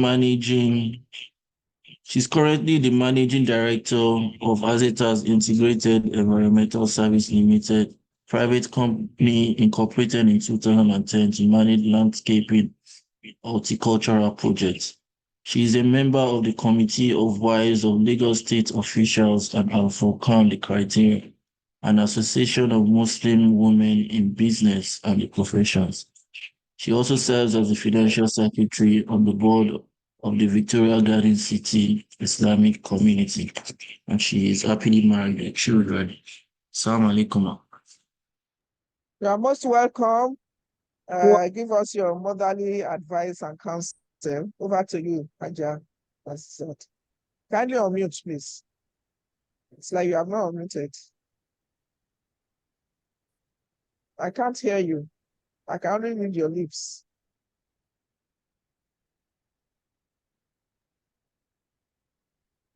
Alaikum. Good. Alaikum salam. Continue, ma'am. Clear to you all.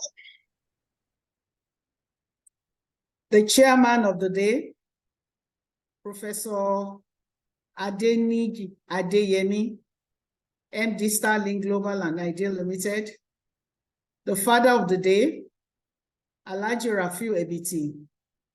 Members of BOT of FAJIM Medicare Foundation, our distinguished senators, our guest lecturer, Professor Wasiu Adeyemo, our donors, our FAJIM scholars, ladies and gentlemen, my two sisters anchoring the program, Dr. Naima Balogun and Hajia Azeezah Muhammad. Assalamu alaikum wa rahmatullahi wa barakatuh. First and foremost, let us express our gratitude to Almighty Allah for blessing us with the gift of life and for showering us with continuous mercies. Alhamdulillah.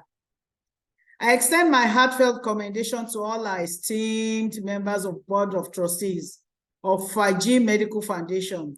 In particular, I want to recognize the visionary founder, Professor Fatima Abiade Abdulkarim, whose dedication and passion not only conceived, but brought to fruition this impactful initiative. Professor Abdulkarim is indeed using one stone to kill two birds, leaving an indelible mark on humanity through education, a legacy that is priceless for any child. Furthermore, our focus on transforming lives by providing scholarships in the medical field reflects our commitment to building a healthier nation, aligning with the wisdom that proclaims health as true wealth. She serves as an inspiration to us all. May Almighty Allah reward her and all involved abundantly. As we joyfully celebrate the 5th anniversary of the FAJIM Medical Care Foundation, our prayers are sent to Almighty Allah, beseeching him to grant Professor Abdulkarim and all the members long life and continued good health for initiating the program.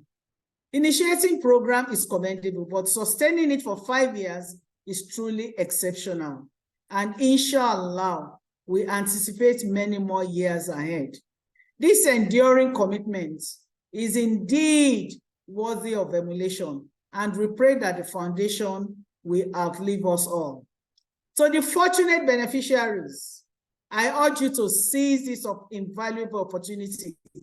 The sponsors have played their part, investing not only financial resources, but also faith in your potential. It is now your responsibility realizing the true purpose of this noble program. Additionally, remember that as future medical professionals, you are entrusted with the noble duty of giving back to the society. To our generous sponsors, we acknowledge that the success of this initiative relies on your continued support. Your presence here today and your ongoing commitment have turned a visionary idea into a tangible reality. I implore you to do even more, and I encourage new individuals to join this noble cause. May Allah continue to bless us all. Amen. In closing, I leave our sponsors with these profound Quranic verses, emphasizing the importance of benevolence and everlasting impact of charitable deeds. Quran chapter 9, Surah At-Tawbah, verses 103. Take sadaqah or alms from thy wealth in order to purify them and sanctify them with it, and invoke Allah for them. Verily, your invocations are a source of security for them, and Allah is all hearer and all knower. Quran chapter 9, verse 105 also say, and say, O Muhammad sallallahu alaihi wasallam, do deeds Allah will see your deeds, and so will his messenger and the believers. And you will be brought back to the all-knower of the unseen and the seen, and he will inform you of what you used to do. Assalamu alaikum wa rahmatullahi wa barakatuh. Thank you all for listening. Assalamu wa rahmatullahi wa barakatuh. Yes, so our mother of the day has given us very succinct and profound counsel beyond greeting all the people on the platform. We thank her so much. She's also another cheerful giver, doing it quietly. And she does it for other people. She has not also left FAJIM out. She has also, as much as she's thanking the sponsors, she's also one of them, even though she wants to be modest about it. Pray God Almighty to continue to reward you and grant your innermost heart desire about beneficial for you here and after. Okay, we are now in the column of good messages, and I'm sure those that would be on the call first will be our distinguished senators of the Federal Republic of our great country, Nigeria. And let us also, at this point, call on Senator, you know him as SAS. So, Senator representing Ogun Central, right? So let's call on our father, our uncle, and our brother, Senator Shuaib Afolabi Salis, to give us his goodwill message. But probably also alluding to what the keynote speaker has enumerated in his lecture. Over to you, sir. Samina, she is okay. We're supposed to be the one to speak last. He's our special guest of honor. It's okay. All right. Okay. No, it's all right. I know that if it's not in a hurry, we have our BOT chair being represented by where's the representative now? Dr. Wahid Adepoju, head of Department of Pharmacy LUTH, is meant to talk to us now, representing Professor Banjo. No, it's Dr. Akijo that is representing Professor Banjo. Okay, so do we have Dr. Wahid here to speak to us? No. Let's see if Dr. Dolapo Akijo is representing Professor Banjo. Is he ready for us? The BOT. Do we have other speakers on the Yes, he's here. Okay. If you are ready, kindly give us your good message, sir. Can I share my screen, please? Honorable. We have to add some voice. Can you please make him a host so that, is it him or her? I hear the feminine voice there. You know, this is your doctor, you can't really say. Can you make the speaker a host so that she wants to share her screen? She's at school actually because Professor Banjo is the treasurer of the foundation. So she will just briefly share with us how we came about the grants, scholarship grants. Yes, and the grant, because immediately after this, the scholars will start receiving their alerts. Okay. So, but we are on goodwill messages now. Who are those on the call for goodwill message? Goodwill message, Honorable Anthony Adepoju is online. Okay, but before he comes on, apology from Alhaji, the chairman of the education, Alhaji Ebiti. He tried severally to log on. He had issues. I don't know. So he has sent his Alh Rafiu Ebiti, the chairman of the occasion. Oh, so no, he's the father of the day. The chairman has spoken already. Okay, father of the day. He has sent his apology. He told me that he couldn't log on. I think there were issues. All right. So apology. So do we have the honorable to talk to us now? Honorable Anthony Adepoju. Is it? Yes, I'm here. Good afternoon to all the participants, and I would like to thank the founder of this very, very noble cause to humanity. I am absolutely very, very, very, very grateful for the work that you all have done so far, and I pray that the Lord will continue to strengthen you to even do more. I enjoyed listening to all the speakers, and one thing I can promise is I would definitely do my own best to at least contribute to the growth of this very laudable program that you have started. And I know the world would be a better place for this. So I'm just grateful, just a show of gratitude to the founder and all the support staff, the people that have contributed pro bono, everybody. I mean, this is a very laudable cause, and where humanity would definitely,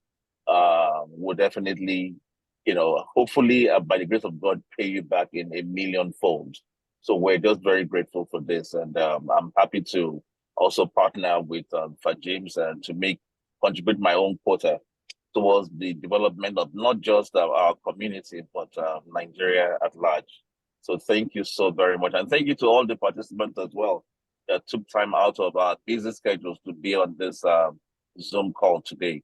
I think we have all learned a great deal from what we have heard today. And I think we're also very challenged at the same time to actually, do something similar, like what he has done. So thank you to everybody. Very grateful to every one of us on this call. May the Lord continue to be with us. Thank you very much. Thank you so much. We appreciate Thank you very much, sir. And we hope that the pledge will be... Honorable Adepoju is from my hometown. Okay, thank you so much. We Thank appreciate you. Thank you, sir. We're grateful. So who is next on the call for the goodwill message? The second senator? I'm not sure they're here. Senator Sharafaddin Ali and Senator Yunus. Are they on call so that they can give their goodwill message? I'm not sure I can see them. I can't see them. So who Okay, else let's continue. Who else wants to say hi to FAJIM before we go to the treasurer's reports? Among the people here, 30 seconds, greetings. Okay, if there's nobody, let's go on to the treasurer's reports now so that we can make the presentation of to the scholarships, one of the scholars on the ground.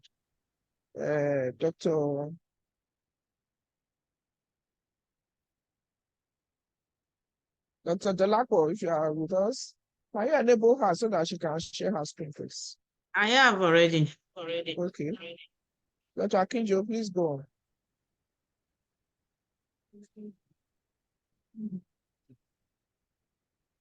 Dr. Akinjo. Sorry, I've not been able to share my screen. Okay. You have to make her a host to share the screen. I did. I thought I did. Please check so that she can. So I can carry us along. I know she can use her laptop, but it's always better. Speak again so I know where you are. Akinjo.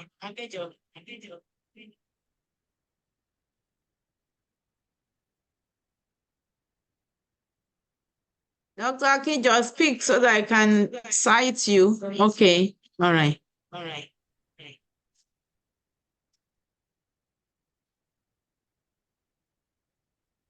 Okay.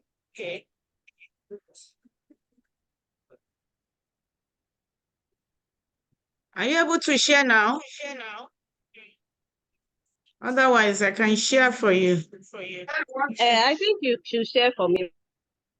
That's to save time. She'll be able to round up by 1:45, irrespective.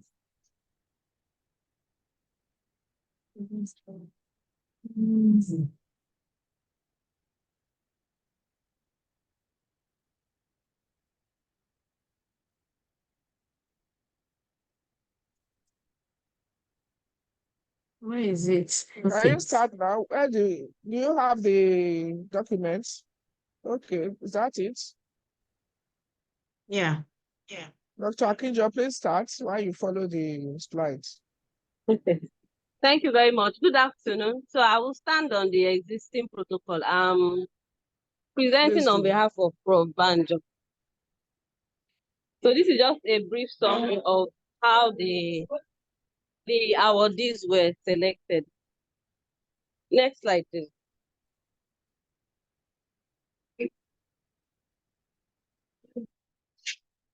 Okay. So there was a call for applications. This was advertised on social media platforms for 1 week, and over 1,000 applications were received. 67 of the applicants were eventually invited for a CBT test. The CBT was conducted online by Today's Solutions, and this was the test was on the 13th of October, of this year, and the candidates were proctored by the Today's Solutions staff and the members of the foundation. Next slide, please. So, of these candidates, about okay, so sorry, this is from the previous year. 31 were selected from the 2022 set for further support, and this was based on those scholars submitting an application for renewal of their scholarship. Also, they were required to submit a transcript to show evidence of their good performance, and also a recommendation from the dean or head of their departments. They were also required to show evidence of participation at the FAJIM mentoring program, including quarterly lectures and participation at medical outreaches or webinars. Also, they were required to give a report on the benefits of the scholarship that they received from FAJIM. And then these were all reviewed and then approved by the Board of Trustees. The next slide, please. So the total number of candidates, scholars that were selected is 51, 20 of them new scholars, and then 31 from the 2022 set. And we have the distribution of their institutions in this graph below. As you can see, most of the scholars are from the University of Ibadan, and then we have OAU, LAUTECH,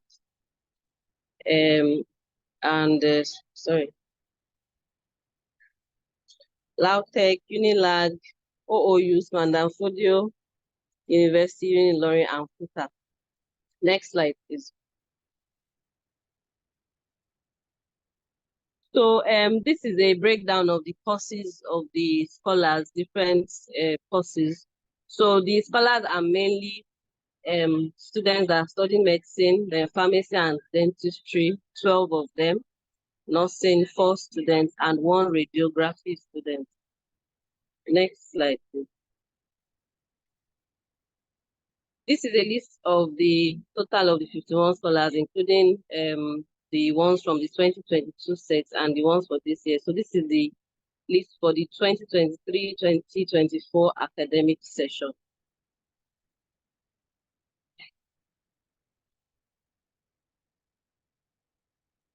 Do I need to go through the list?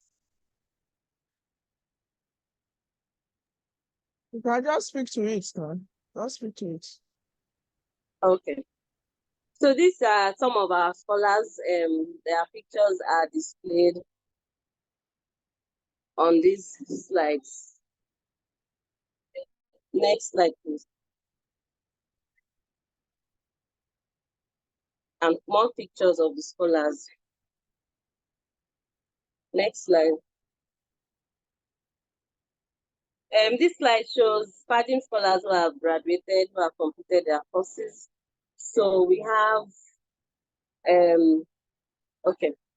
So in conclusion, a message for the awardees of today. The first message is a quote from Muhammad Ali, who says that service to others is the rent you pay for your room here on earth. And then the other quote is volunteers don't get paid, not because they are worthless, but because they are priceless. This quote is from Sherry Anderson. Next slide.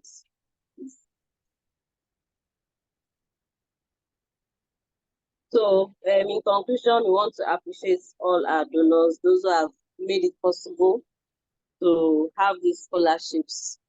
We pray that God will continue to bless you and reward you. Thank you very much. Thank you. Let me add that each of them will be getting we have some scholars here, scholars that are from UNILAG and LASUCOM. Yes, LASUCOM, they are with us here physically, and they will be receiving their check, while the others will get alerts, payments are already loaded. Any moment they will begin to, treasurer just click and they will begin to receive their money, and they are expected to join the FAJIM mentoring program henceforth, and they continue to do that until when they graduate. Thank you. Thank you. Over. Okay, so are we having the physical presentation for those physically with you now? At least just to endorse. Yeah, maybe you can, let me get the checks out so you can continue. Continue with the next while I get the checks out. Okay. The next item here is the special remarks by our special guest of honor, who is well known to some of us. Like I said earlier, he's the senator representing Ogun Central and is presently in the Senate.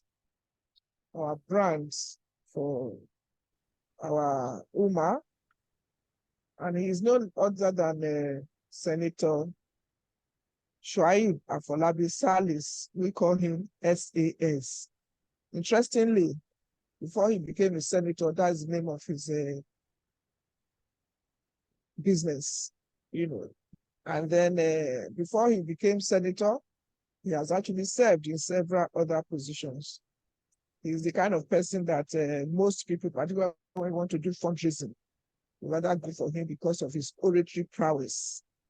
You know, he's gifted with the language of both English and Yoruba, whichever you want him to present things. He was deputy chief of staff to the SPOIL governor of Ogun State, Senator Adepoju, and he stepped up a while ago in the last dispensation to become the full-fledged chief whip to the present governor. And the governor was magnanimous enough to go into the Senate to go contest. And to God be the glory, he's the present senator representing the Central. So permit us to welcome our own father, brother, uncle, Senator Shuaib Afolabi Salis. I will go as SAS. SAS, sir, over to you. Thank you so much. Thank you so much. Thank you so much for those kind and generous words. The chairman of today's occasion, our brother Alhaji Adeyemi. The chairman of the BOT, my brother Alhaji Adepoju.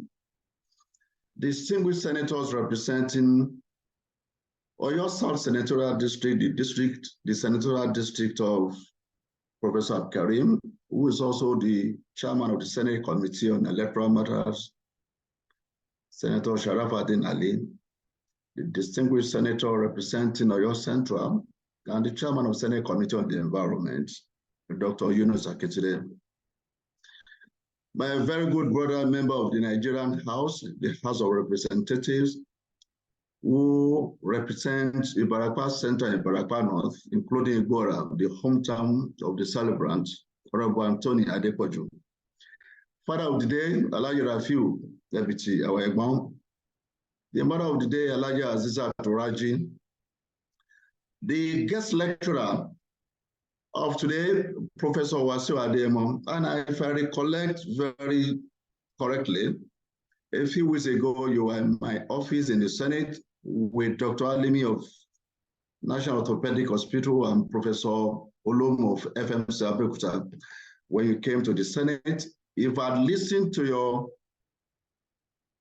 very, very intimidating resume. Before you came, I probably would have detained you to be in my office to be giving a lecture on a daily basis. Thank you for a very insightful lecture that you have given today.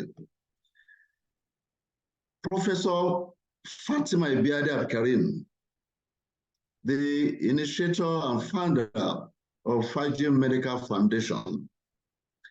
I'll come to you shortly.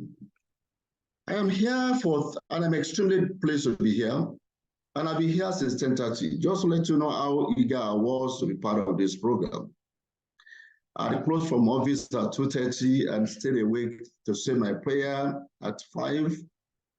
And I didn't want sleep to carry me away. So I joined the program even before the Zoom platform was available at 10:30. And I did so for 3 reasons. Number one, Professor Karim is a source of inspiration, and I will explain this. Professor Karim attended Igbora High School. Igbora High School is on the outskirts of Igbora on the way to Abeokuta. On my part, I attended Okeno Grammar School. Okeno Grammar School is on the outskirts of Abeokuta on the way to Igbora. Whatever got to me at that point in time, however, being a son of a transporter, on weekend I used to follow my dad's bus to Igbora, and sometimes we gave ride to them, the students like me, from the outskirts where their school was located to the town. And for someone who has come from that kind of a background, not from any of the Ivy League secondary schools, not from a federal government colleges, but from a community school, Igbora High School. And today she is a professor of medicine. Not just a professor of medicine, she has such a very large heart to give back to the society. I am greatly inspired, so therefore I have come to honor someone who has been a source of inspiration. The second reason I have come is that many of us, we are going to use different platforms. For some, it might be politics. For some, it might be professional. For some, it might just be a commitment to a common cause, like Professor Karim. And therefore, it's a shared passion to give back to the society, even though we might be using different vehicles. So I have come today to also validate the commitment to the common good that I'm seeking the political leverage to pursue. The third and the final one, of course, so listen to the very beautiful lecture on the Japa syndrome. And I'm sure all of us who have been part of this, we are not only enlightened, we are also inspired to understand this issue from different perspectives.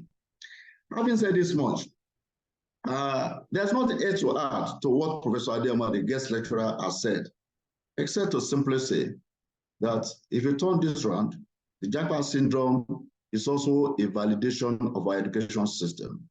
That they find that medical doctors good enough in other climes also indicate that our education system perhaps not as bad as we thought it is, even though as we wish that the product of the education system, the investment we have made in them, they remain here.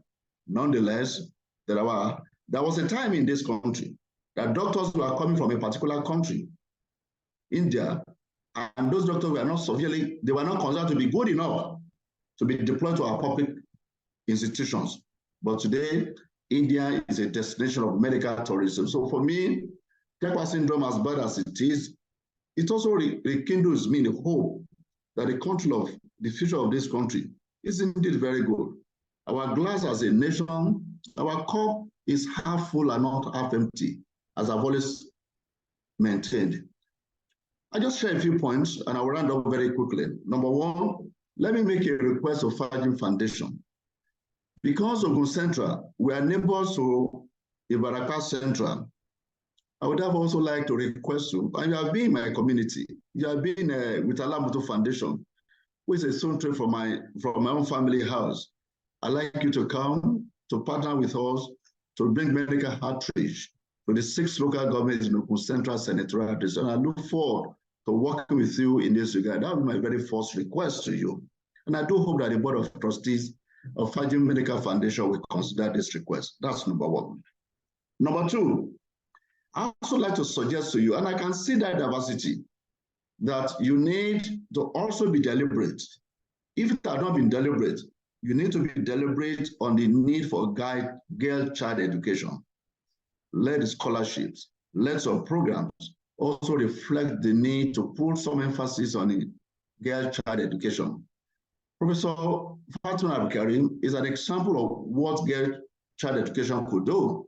And even the two anchors for today's program, they are all examples of what girl child education could do. So as we give out these scholarships, as we go on these programs, let us continue to ensure that as we're inclusive, and I'm extremely delighted to see the Methodist Church being part of this program. I'm extremely delighted to see people of different persuasions, different countries, even in the spread of your scholarships. I can see University of Ilorin, I can see Madam Fojo University.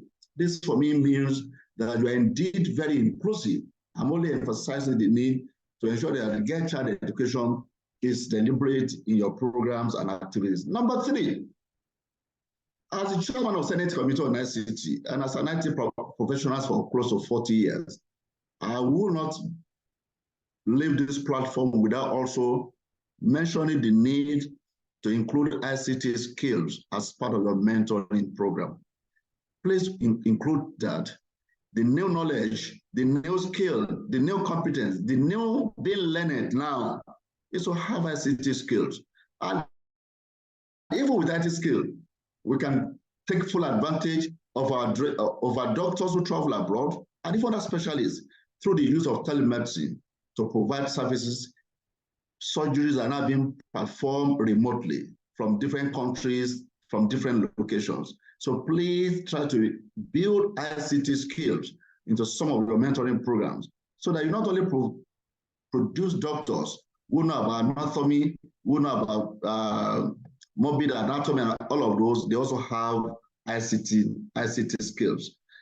Lastly, I'd like to also suggest to you that your programs are worthy of being supported by multilateral organizations. So you must also find a way of reaching out to USAID, to DFID, and indeed other multilateral organizations for support, because what you are doing ties very well into a number of SDG goals. And once you can do that mapping, now the mapping is extremely very manifest in what you are doing. I also think you can get a number of support from those multilateral organizations who are looking for people who are genuine, who are sincere. And what we have done in the last 5 years confirms to me that you are indeed very sincere and you are indeed very genuine. You have joined the ranks of people who have decided to be involved in actions rather than lamentations. A number of our fellow compatriots, they would rather lament about the dark state of the country. They would rather develop capacity to criticize, not the capacity to do. You have developed capacity to think, you have developed capacity to visualize, to do a vision, and you are walking your turn. You are a source of inspiration to all of us. I will be supporting this. I will be supporting this. It's not usual for me to make a public donation, but hopefully I'm doing this. Perhaps it will spur some other people to also do something further than this. I wish I could do more than this, but today and immediately, I want my donation to be part of the money you are disbursing today, so that I could hearken to the advice that whatever good you can do, whatever charity you can do, do not delay it. I will also be transferring just ₦1 million to support today's event, so that I could also have a sense of relief that I've done something good today. Today, all members of the National Assembly are extremely very busy. We're indeed supposed to be in the National Assembly as I speak with you, and that's why some of my colleagues are not here. The president is coming to National Assembly to commission a library, and I was also supposed to be there. But I would rather spend this number of hours here with you today. And that's why I'm not in a hurry. It's a show of appreciation for what this concept represents and for who Professor Abdulkarim and our family represent to us. I will conclude this way. The Quran says, whoever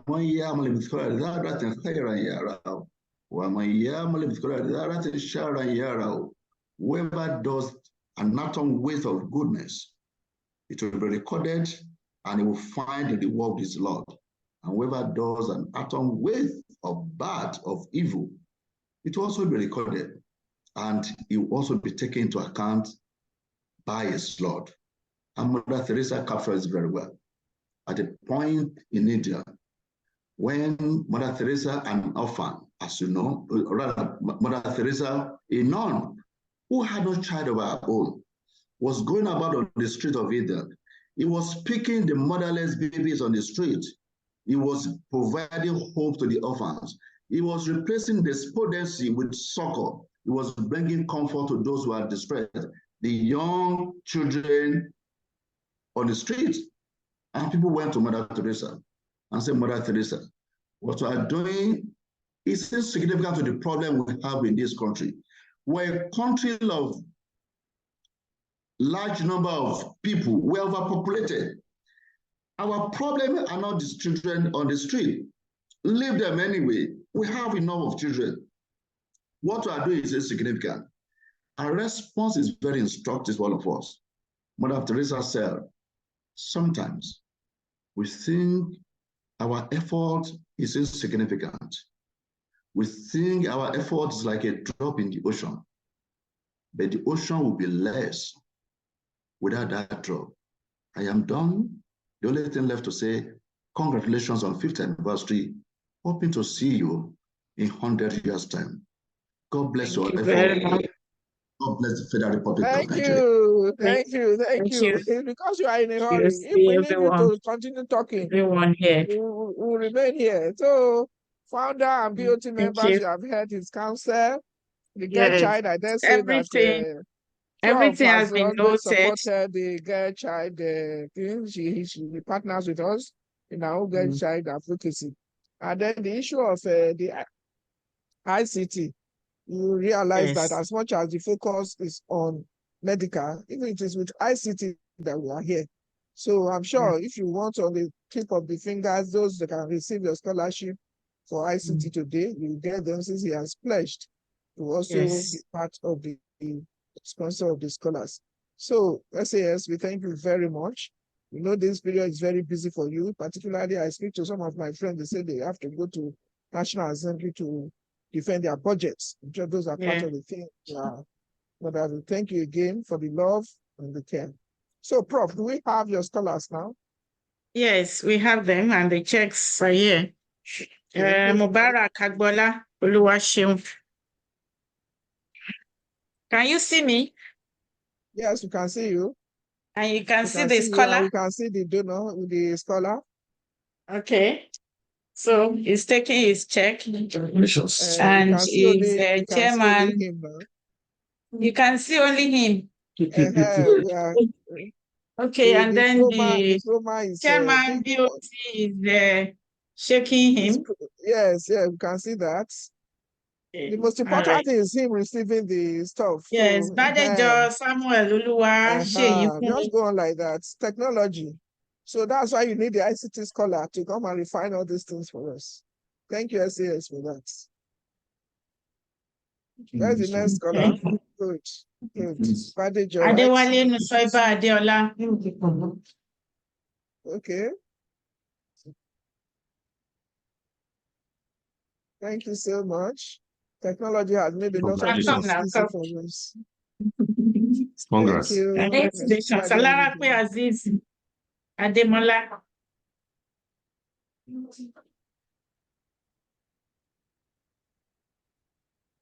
Thank you. Thank you very much. The beauty is presented. Thank you.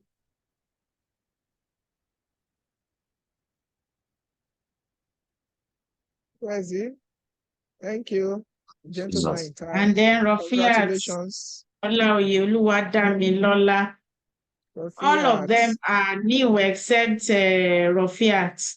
Okay, Rafiat is an old student. Yeah. Thank you. She was the one that made the testimonial earlier.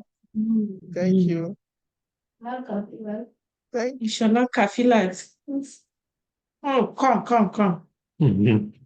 Shola Kafilat. Shola Kafilat, seriously. Yes, it's also here. Okay. Okay, that is Shola Kafilat. Radiography. Yes. We haven't seen, actually. From which of these universities? Yeah, UNILAG. Okay. You can see that you're already doing what SAS recommended. The girl child, Yes. there seem to be more. Barakallahu fi, congratulations. Okay, thank you so much. At least others that are not physically present will get their alerts. And I'm sure we believe you in your word, they will get their alerts, and then in the report subsequently we will capture all of that. So we are gradually rounding off. It's time for our own worship now. So at this point, we call on the chairman of the occasion to give us his closing remarks. Alhaji Murtada Adeyemi Adeniji to give us his final remarks. I hope he's still on conference. He's the GMD of Starlink Global and Ideal Limited. Majorly into cash crops. Silent giver, modest, humble. Is he still here? Again, apologies from the father of the day. He had issues with his gadgets, and he tried to. And we actually saw him briefly. I think the chairman has probably left. I need to also say that Starlink gives us zakat every year. They give us out of the handsomely. I don't know, Alhaji does not usually want to have his things announced. Give us every year, at least in the last 2-3 years, we have received zakat to support this cause. The mother of the day has also given us a huge sum. We received the BIM alert yesterday. We thank her. Please thank our father for us, who is also member House of Representatives. Now, all of you should support me. She's a female senator in waiting. Yes. She has talked about supporting the girl child. So she's our brand in waiting. She's already in that enclave. Just thank you so much, Hajia Azeezah Raji, for all you do, not only for FAJIM, for humanity in general. I just received an alert now from me, Dr. and Mrs. Billy and Foluke Ogunshola from the UK. They are our classmates in Igbora High School, and they've been supporting, at least they support one scholar every year since we started. Thank you. We appreciate them. We thank you. It's a challenge for others. Alhaja Oguni also sent in an alert for sponsorship of a scholar. Opekete Foundation, which is a foundation of Professor Banjo's mom, that I usually support, is to support girl child because she was a nurse, died at the ripe age of almost 100, few months to 100, some few years ago. So they've always supported a nurse. So they've also sent in their support. All right. I congratulate you and other members of the team. It's been a wonderful 3-hour program. And I'm sure those of us can see the number of people. 3 hours, yes, from 11 to 2. This is just a few minutes to 2. Time flies, you know. It's interesting. And people have remained on the platform for the love and for the kind of things you do. Most webinars, a lot of people would have logged out before now. So we thank Almighty God, and we thank you and the entire team for putting this together. So I think it's about now we have our vote of thanks. Who is to do that? Where is Mariam? A member of the BOT is here. Who would do vote of thanks? All right. So let's have Dr. Shuaib Afolabi, a member of the BOT, it's HOD Pharmacy LUTH. Thank you very much. We thank God for the success of this program. We thank Allah for the support and blessings that FAJIM Foundation has been getting. We thank God for everything. He has made FAJIM Medical Foundation to achieve from the inception of the foundation, which is 5 years ago. We thank God for the success of today's program. We pray Allah will continue to support FAJIM Medical Foundation, the board of trustee members, and everybody that's been supporting FAJIM Medical Foundation in realization of its objectives and goals. We thank God for the chairman of today's program and everybody who has supported FAJIM Foundation. We also want to express our gratitude to the Chief Medical Director of Lagos University Institute for making out time to give today's keynote address. And it's been very interesting, and we have all learned from one or two things from the keynote address. We thank everybody who has contributed in one way or another for the success of this program. We pray God Almighty will continue to be with every one of us. Amen. So thank you very much. Thank you very much, sir, for that wonderful vote of thanks. We appreciate you too for the support and always being there for the team. So I think we now conclude. Do you have any other thing to say? Yeah, Prof? just permit me to I thank trust you now. You must have something to say. in-laws, Alhaji All the way Murewa, from America. Maruf and Alhaji Murewa from America. Permit me to thank my former national Amira Alhaja Yewande Oyefeso. She's been here from the beginning. Alhaja Rahman, Alhaji and Alhaja Rahman, Dr. Agbaje, Alhaja Dr. Khadija Abdul Salam, Alhaji Akim Adebesho, Alhaja Mubarak, Alhaja Basira Agbo Ayilara, members of my family, my siblings from the Adepoju, from Makiyemi, and my in-laws from the Abdulkarim family. And special thanks to all of us. SAS, in fact, you will not stop to amaze me. He came in as I put on the Zoom before 10:30, and he has been on with us. Not just being on and you're somewhere else. He's been on, attentive with everything. Thank you very, very much. And now my CMD, that one was like a command. Once I said, yeah, yes, ma, and thank you very, very much. God, we honor all of you. Those that have supported us all along, those that whose names have not been mentioned, remember that God remembers you. God has taken note of your action.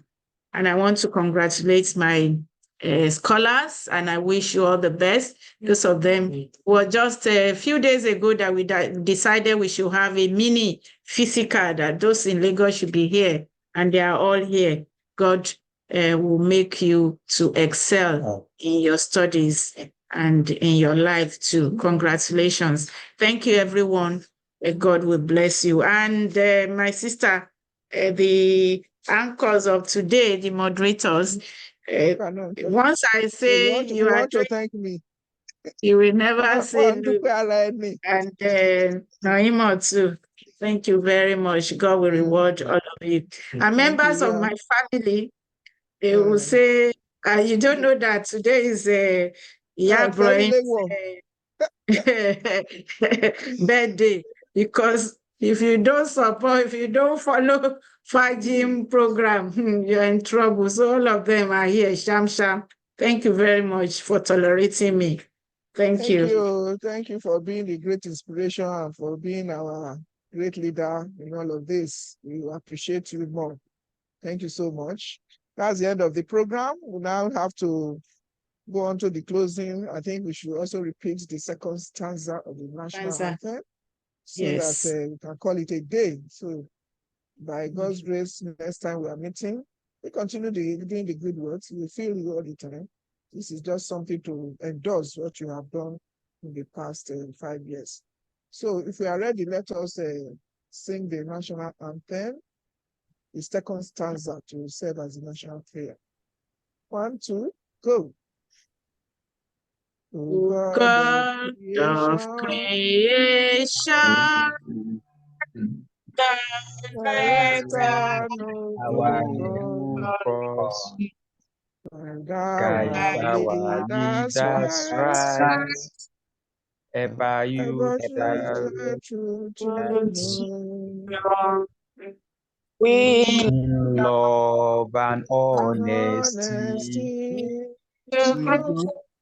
and living just and truth. Great Lord, to build a nation where peace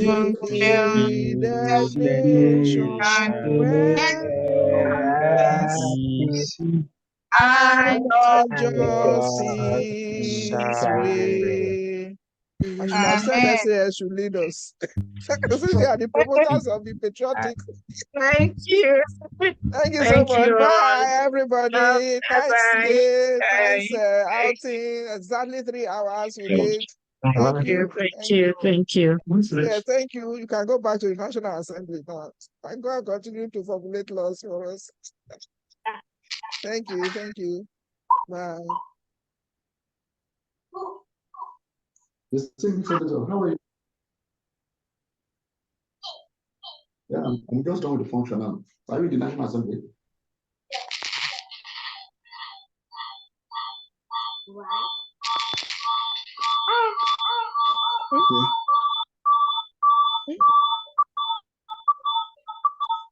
Okay.